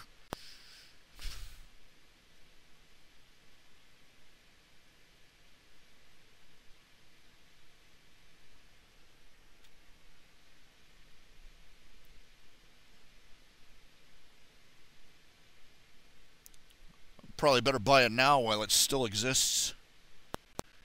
What is the newest kind of memory stick?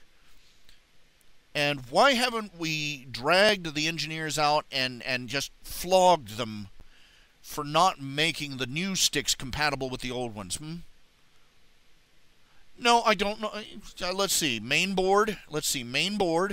Hewlett-Packard 3029H. AMD Southbridge. Let's see. AMD 780 gig SB 700. Let's see, BIOS graphic interface split. It says the motherboard says Hewlett-Packard model 3029H. 3029H. Chipset AMD 780 gigs. Let's see here.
Okay, Remdog, according to this wingding, I've got a Hewlett-Packard model 3029H for a motherboard. Is that compatible with DDR3 or 4? Or is it strictly DDR2?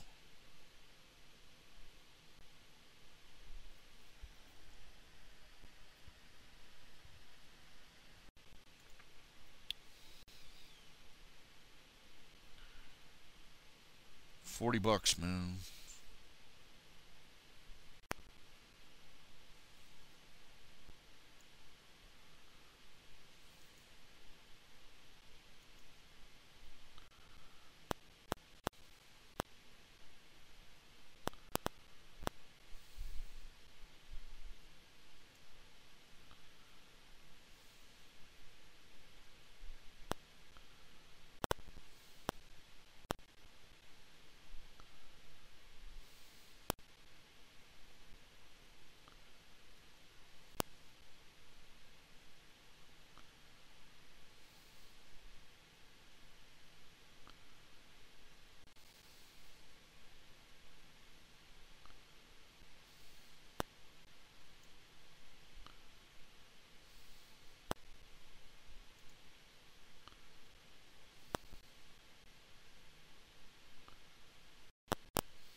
I have no idea what I'm looking at here.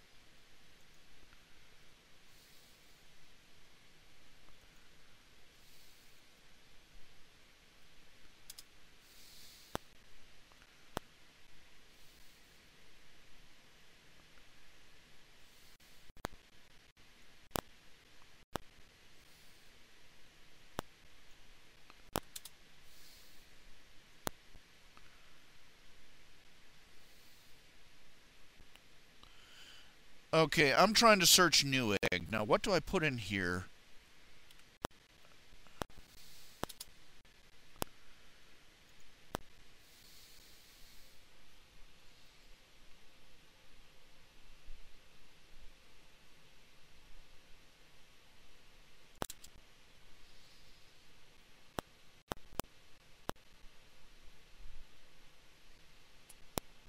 Here, let's make this easy. Let's.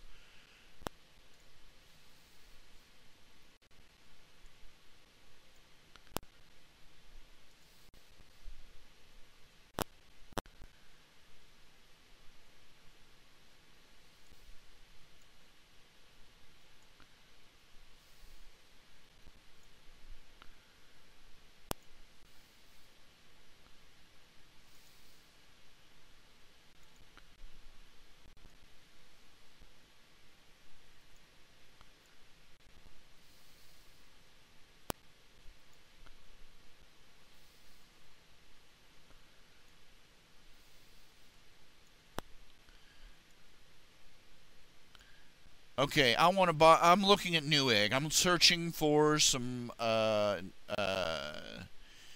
new memory chips, some RAM chips. Right now, which of these numbers do I put into the search window to narrow down this search?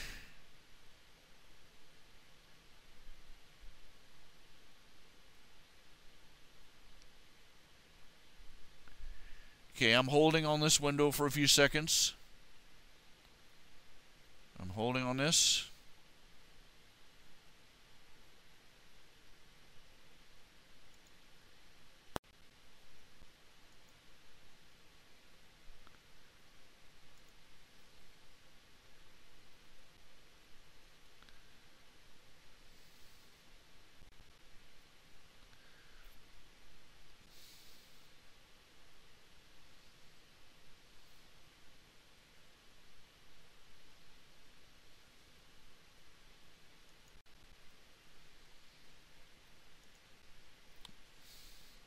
Okay, I'm switching over here.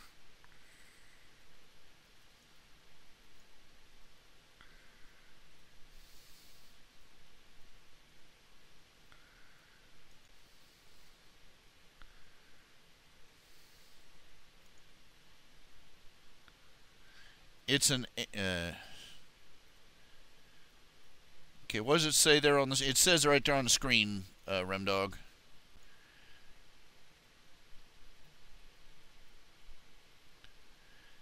Hewlett Packard AMD.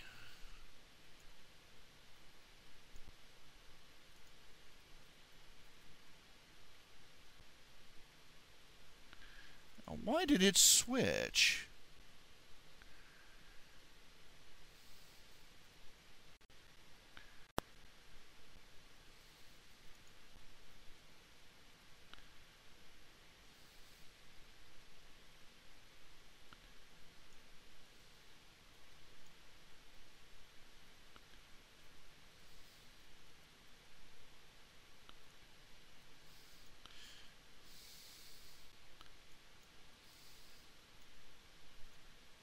Is that what I put in the search window? When I go over here?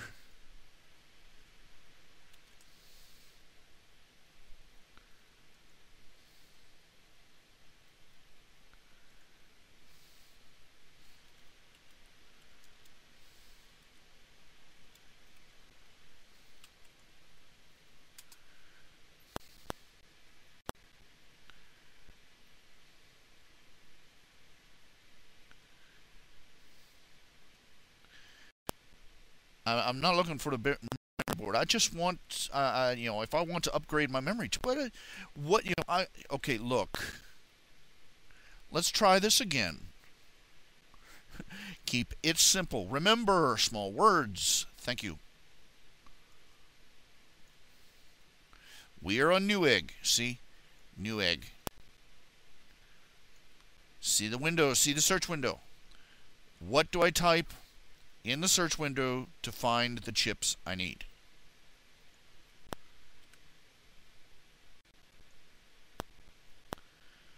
Just look up DDR2. Christ.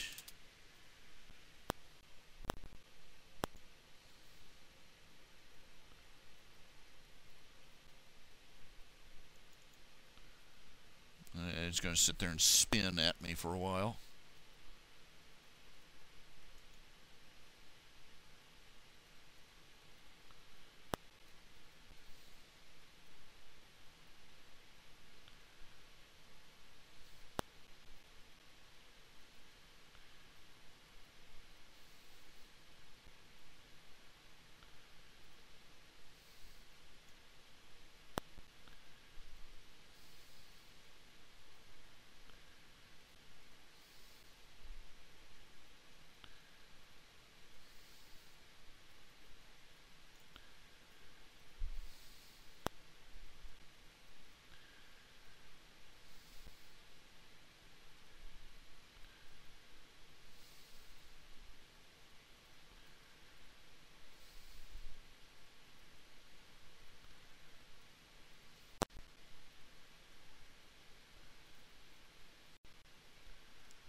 Taking it long enough. So any old chip that says DDR2, that'll work fine.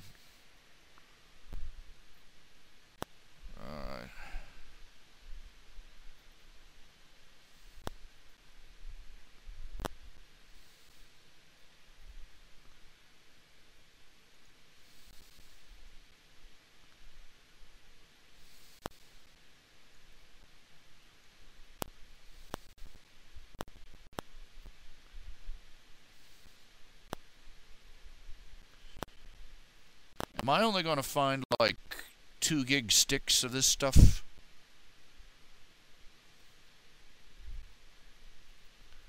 Oh, here we go. 8 gigs. $149. Eee! A little bit much. Free shipping. Oh, yeah. Thank you very much. They're going to be putting this stuff in landfills in a couple of months, and they're charging $150 for it.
This is how I do my online shopping. By committee.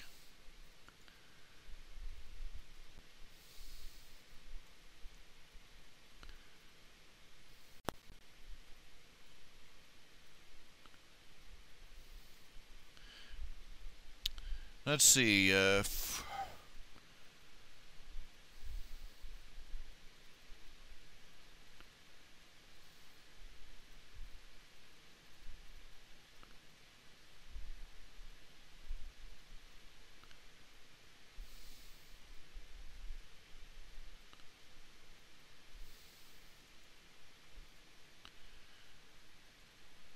I'm going to guess this is about the best I'm going to be able to get.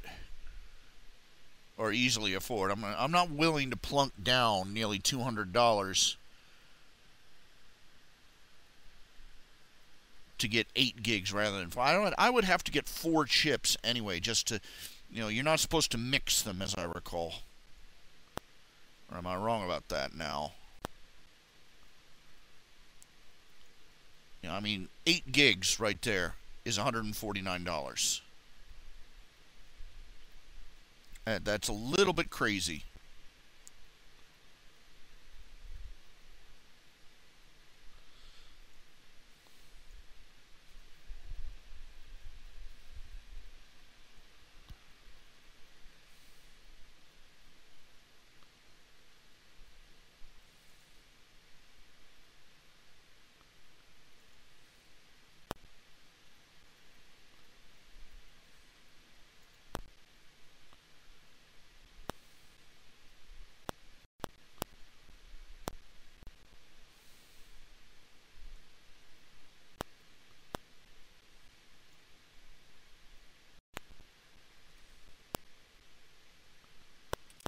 Okay, I'll just go ahead with that.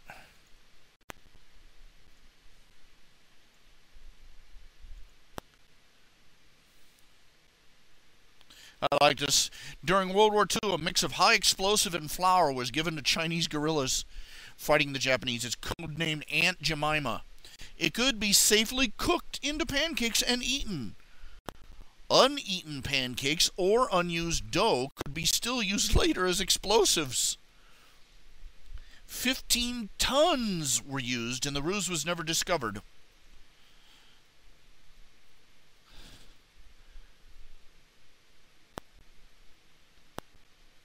I'm just wondering about some of those spontaneous human combustion stories now.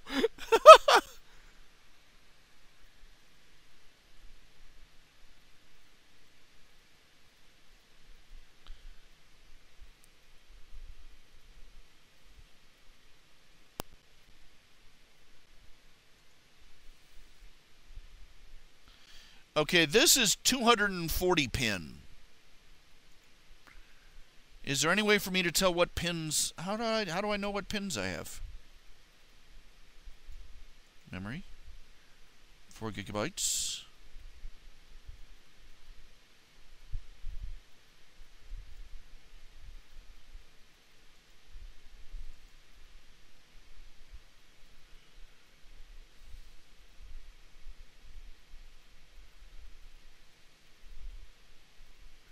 I could just order another couple of these.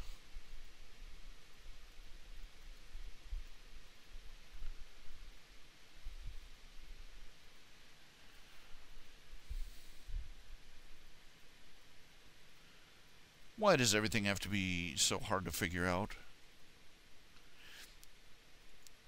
You know how many decades it took them to figure out that they very simple little symbols on ink cartridges so you could figure out which one matched your printer? I remember back when you had to read like some 16-digit shipping number to figure out which cartridge is supposed to go in your printer.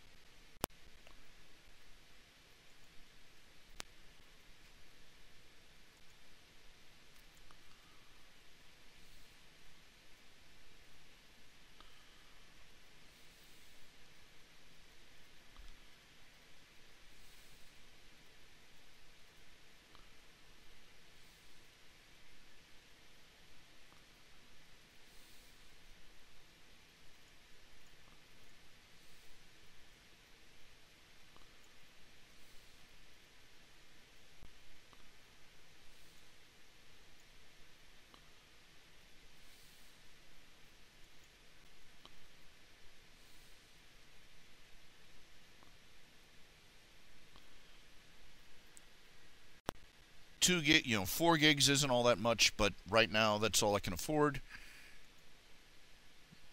It's better than clunking along. I didn't realize that. I thought it was already maxed out. I'll just have to.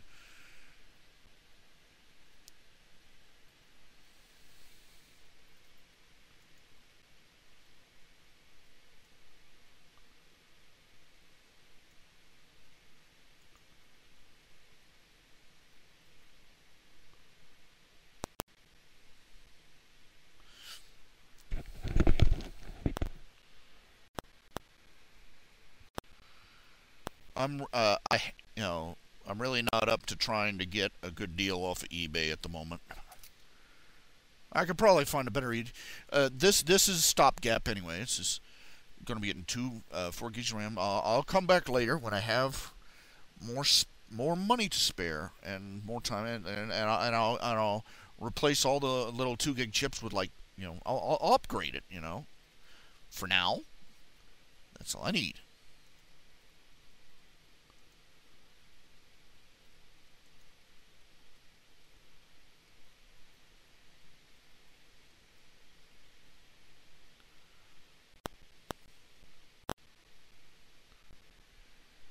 Thank you very much.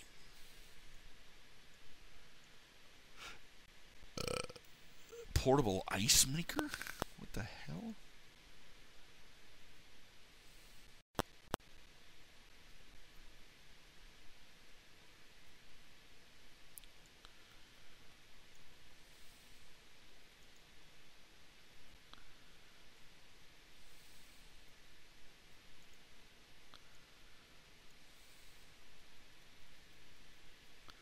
Thank you for ordering from New.com. La la la la. Okay, so in about 4 to 7 days, I'll be able to upgrade my computer just an itsy witsy bit. Yay! 3 cheers! Yay!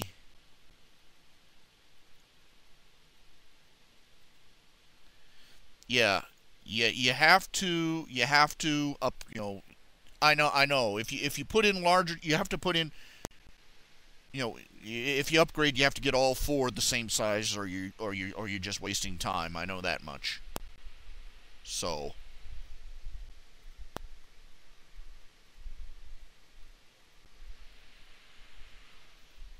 this is why I'm only getting the 2 gigs right now. So in the future, when I've got enough money to spare, I'll upgrade it a little more. Maybe get it up to, like, get it from 8 to 16. 16 should kick some butt. This is my life, Always chasing after that little rainbow, just one step behind it.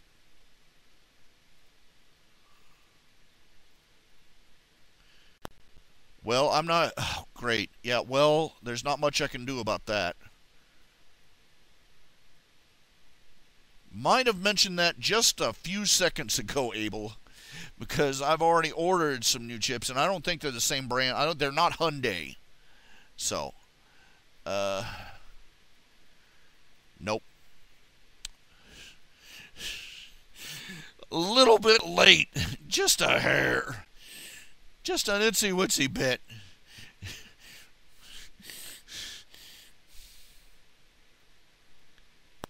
It's like, oh, don't, it's like 2 seconds too late. Oh, don't cut the red wire. Boom. Or remember, if you use that product with any other, it'll explode. Yes.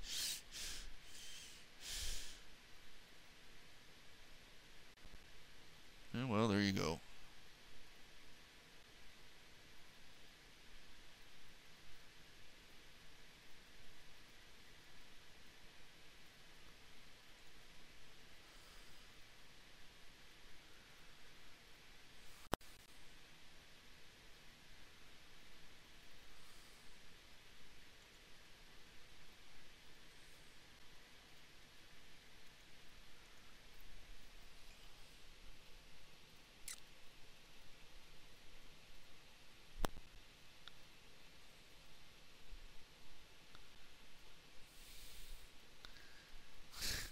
Shake and bake. Yeah.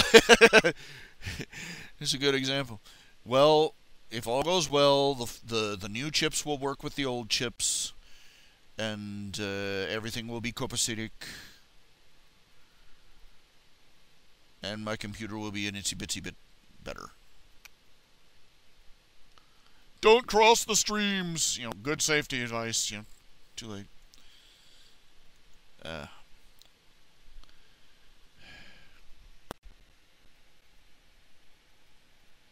Yeah, it's, oh, well, Well, congratulate. We managed to get absolutely nothing done today except order some chips.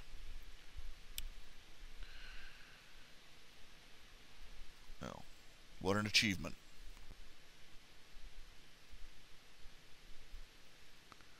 Oh yeah, too many variables. That tells you yeah, too much. You can tell you can tell when a product is still in the engineers are playing with it phase. Do engineers even live on the same planet as the rest of us? I really wonder sometimes.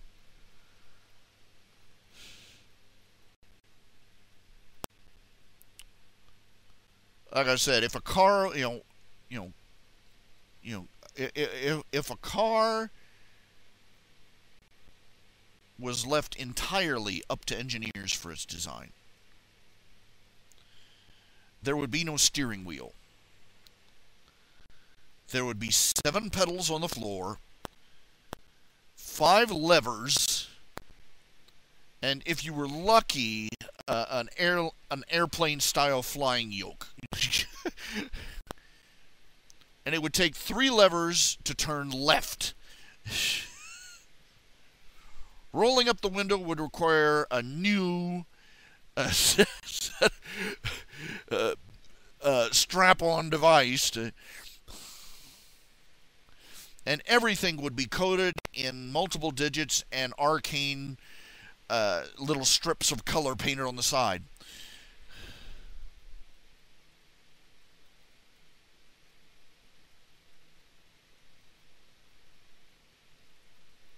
How would I know what their speed is? All I know is their RAM. That's their size. 2 gigs, 2 gigs. Give me a break. Bandwidth, manufacturer, its speed. Well, what's that?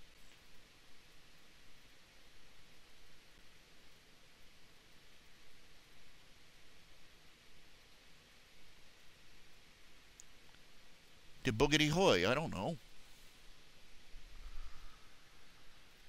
Look how hard it is just to put a memory chip in.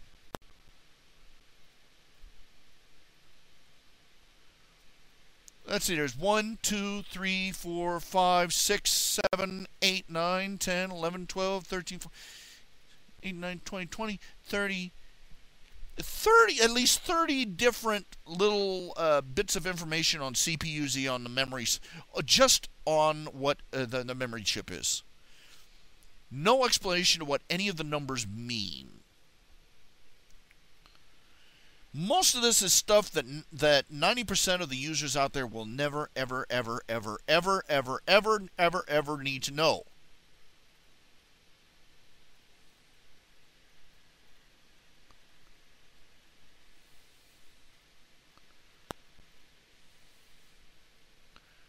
DRAM frequency, DRAM frequency. Okay, let's see here.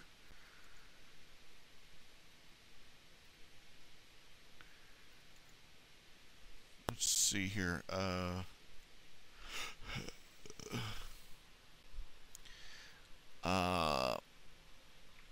According to this, the chips I just ordered are 240-pin DDR2 SDRAM DDR2 800.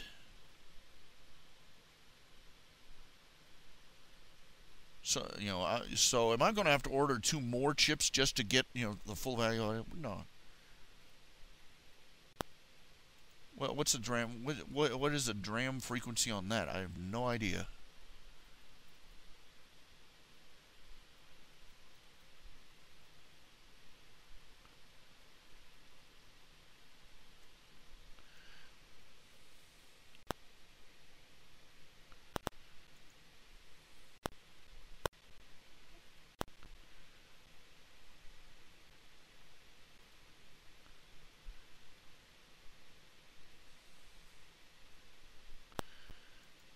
Great, they're DDR2 800s. PC 260 400 dual channel desktop memory.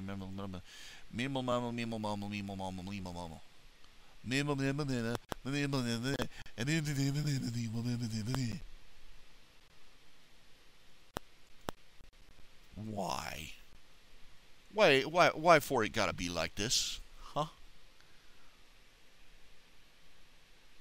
figures. I managed to order the wrong dang chips. Or at least one little arcane number in there means that they're, I'm not going to get full utility out of them. And that's going to bug the hell out of me. It will probably make almost zero. It will probably make almost zero difference in practical terms, but I will be constantly aware of it. Like driving in a car and realizing that you have a Al Gore bumper sticker.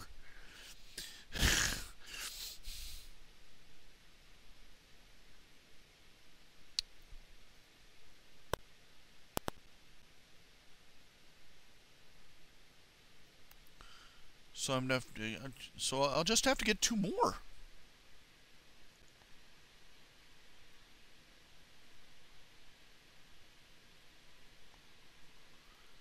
Will it make that much difference?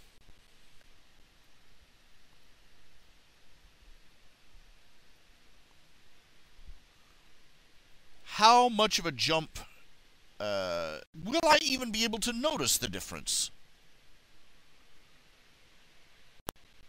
I don't want to be ending up like these audiophiles, these idiots that go out and they spend tens of thousands of dollars on solid gold connectors for their analog sound speaker system.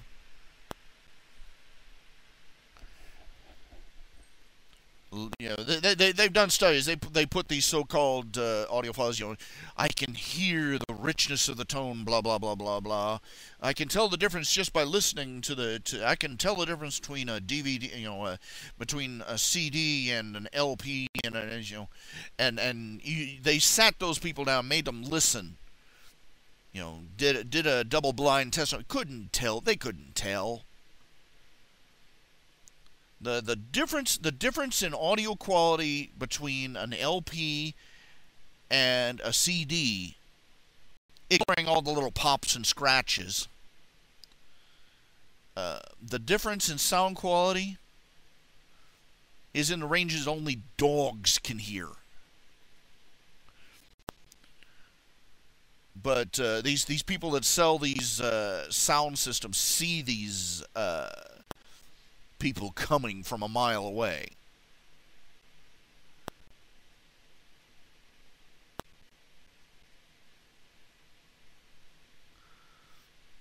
Like I said, this was supposed to be a stopgap measure. It's just to boost my memory a little bit, boost my RAM a little bit, and maybe sometime in the future when I've got some more spare money, I'll order a full set of 8 gig chips and just go hog wild and give it like 32 gigs of RAM or something, or maybe just 16, whatever. Make it hum like a top. Just in time for me to discover that my computer is hopelessly outdated and I need to get a new one.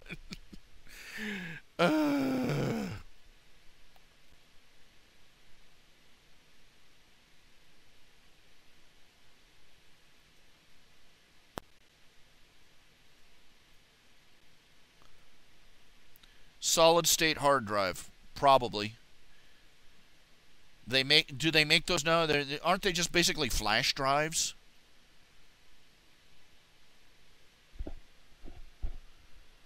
I'm hoping that if they're solid state, that they're a little more sturdy, and more, longer lasting, because solid state hard drive, huh?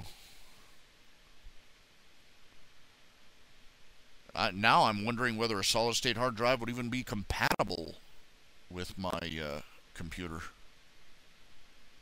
But by the time I got all the things to make this system hum, I would have spent enough money to buy a new computer. So I might as well just wait. $40, $45 on memory chips is just a little, just that's enough for one day. Thank you. That's enough for the immediate future. Thank you very much.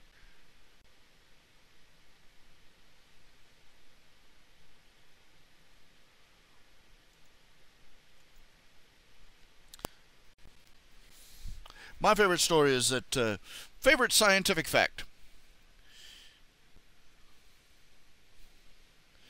There is a nebula made of raspberry-flavored rum.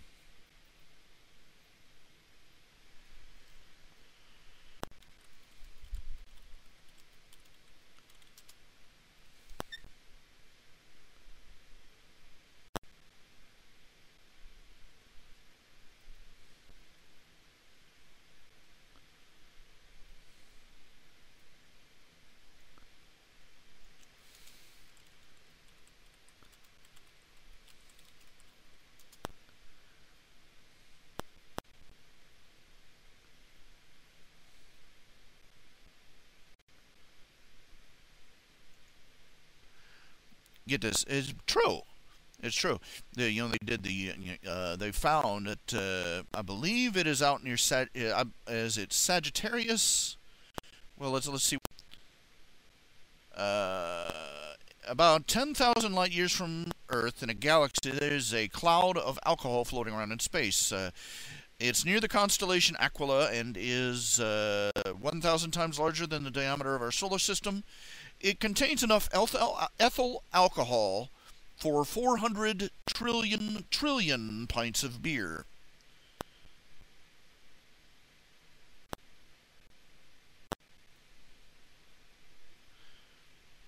Ah, yes, the Sagittarius B2 cloud.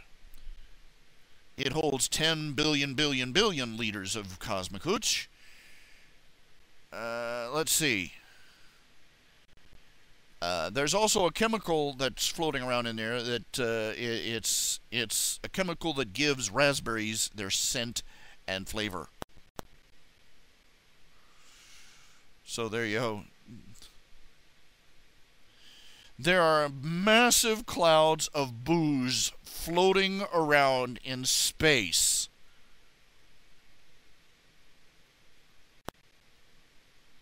Sagittarius B2, the cloud contains ethyl formate, an ester that gives raspberries their taste and smells like rum.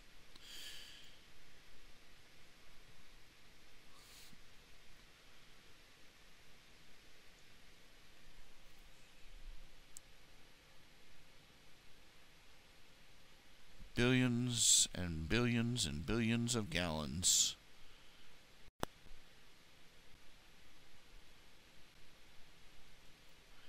of booze in space.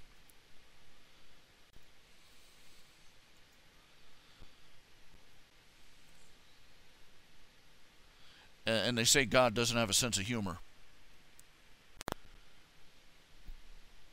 What can you make of that?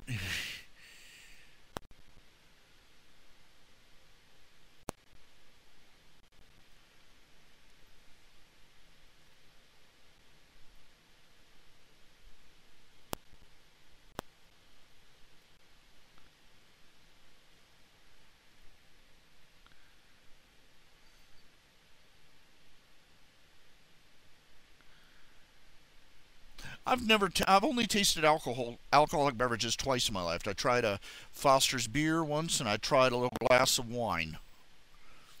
And I didn't like either. The Foster's beer was so nasty, I literally could not spit it back out. I'm serious. I was just sitting there, and I had to run to the bathroom and let it fall out of my mouth into the toilet. Because I literally could not bring myself to spit it out, because that would mean making it pass over my lips and tongue again on the way out. And doggone.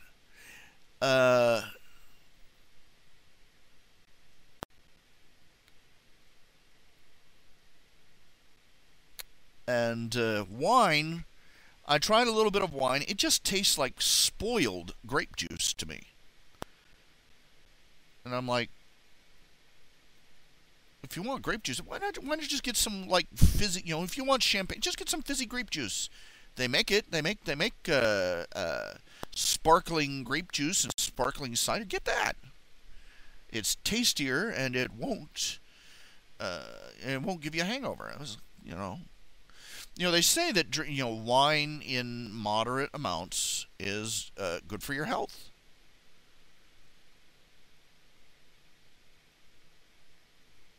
a little wine for thy stomach's sake.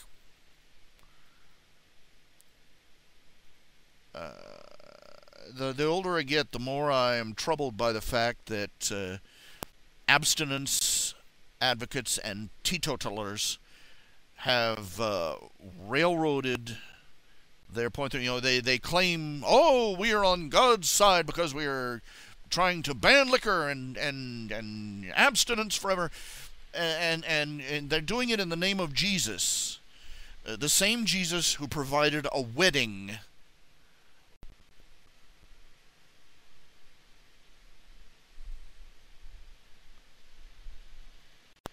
Not to be, not to be crass or disrespectful, but basically, they're out there, the baby Jesus cries when you drink alcohol, and he's out there, he's done a beer run for a wedding.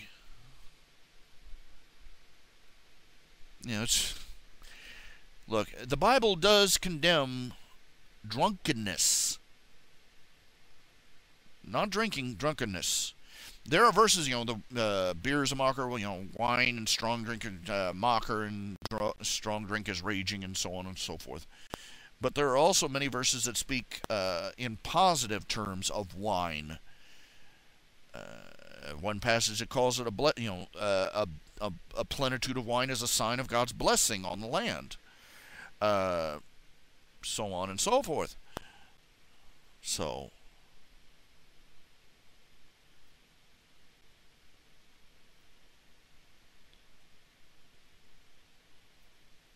we think of these issues as minor ones. But we will not know the full cost of them until the time comes before we stand before God and our works are measured out.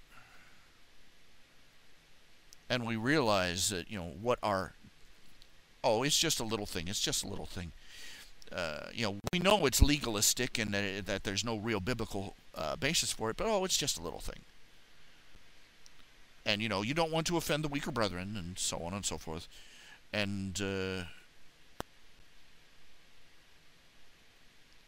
have we hurt? God only knows.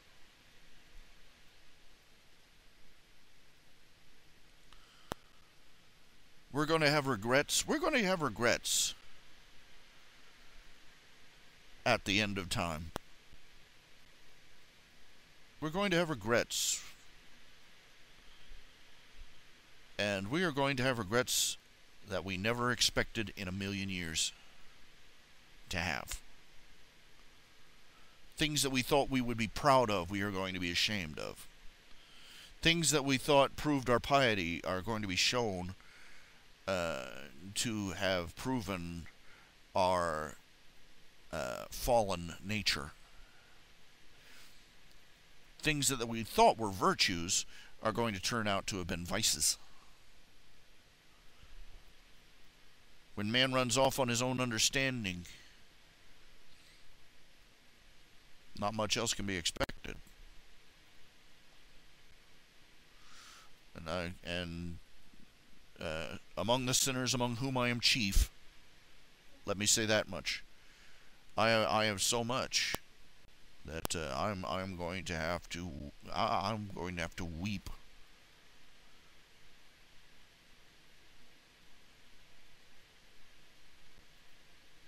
Before God. Things that I thought I got right, I will have sorely misunderstood or deceived myself. In all thy ways acknowledge him, and he shall direct thy paths. That's the best that any Christian can do. Just listen, follow, and trust him to take you forward the next step. One step at a time.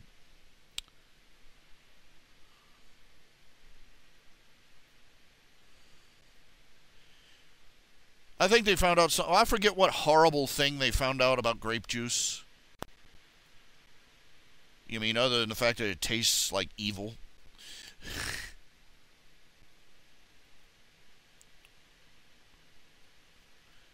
I read somewhere that the pink grapefruit is supposed to be a mutation caused by radioactivity. I'd love to know how they know that.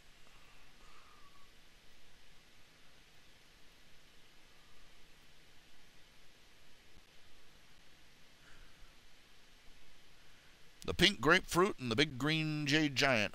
Hulk juice, you know. Yeah.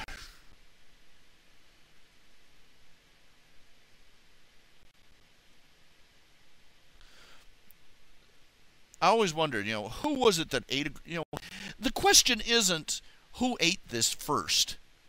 The question is, who is the first person to have eaten this and come back for seconds?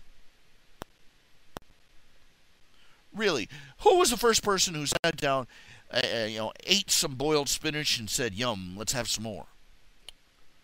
Who was the first person on the planet to pick a grapefruit, a nice ripe grapefruit, peel it, bite into it, go, nom, nom, nom, nom, that's good, let's have some more? Nobody. The only reason that I think the only reason that they encouraged people on diets to eat grapefruit is because it tastes so horrible. They figured that it tastes so awful you wouldn't eat too much.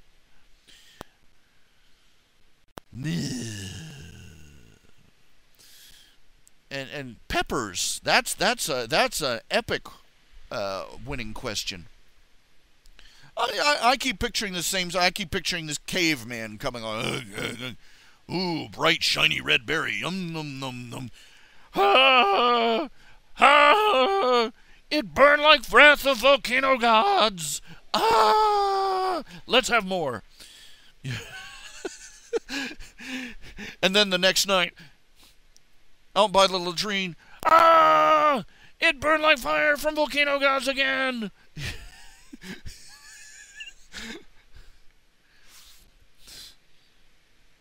Who was the first person that forgot what eating a pepper was like fast enough to eat more?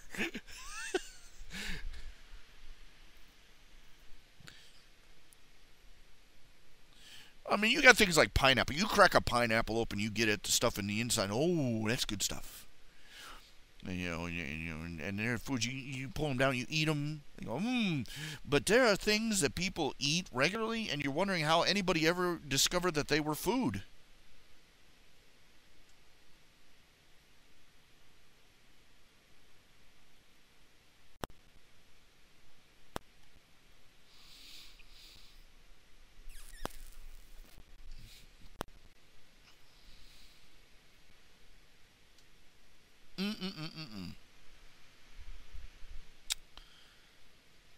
Oh, my back. Oh, ow.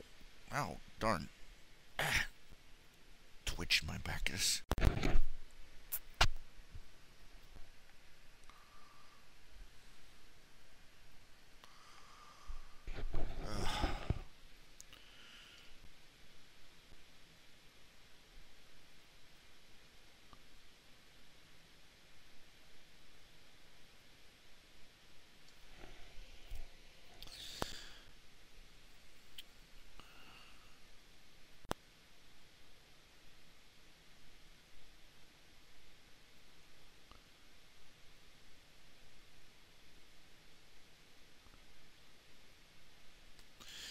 Okay, it is 9 o'clock.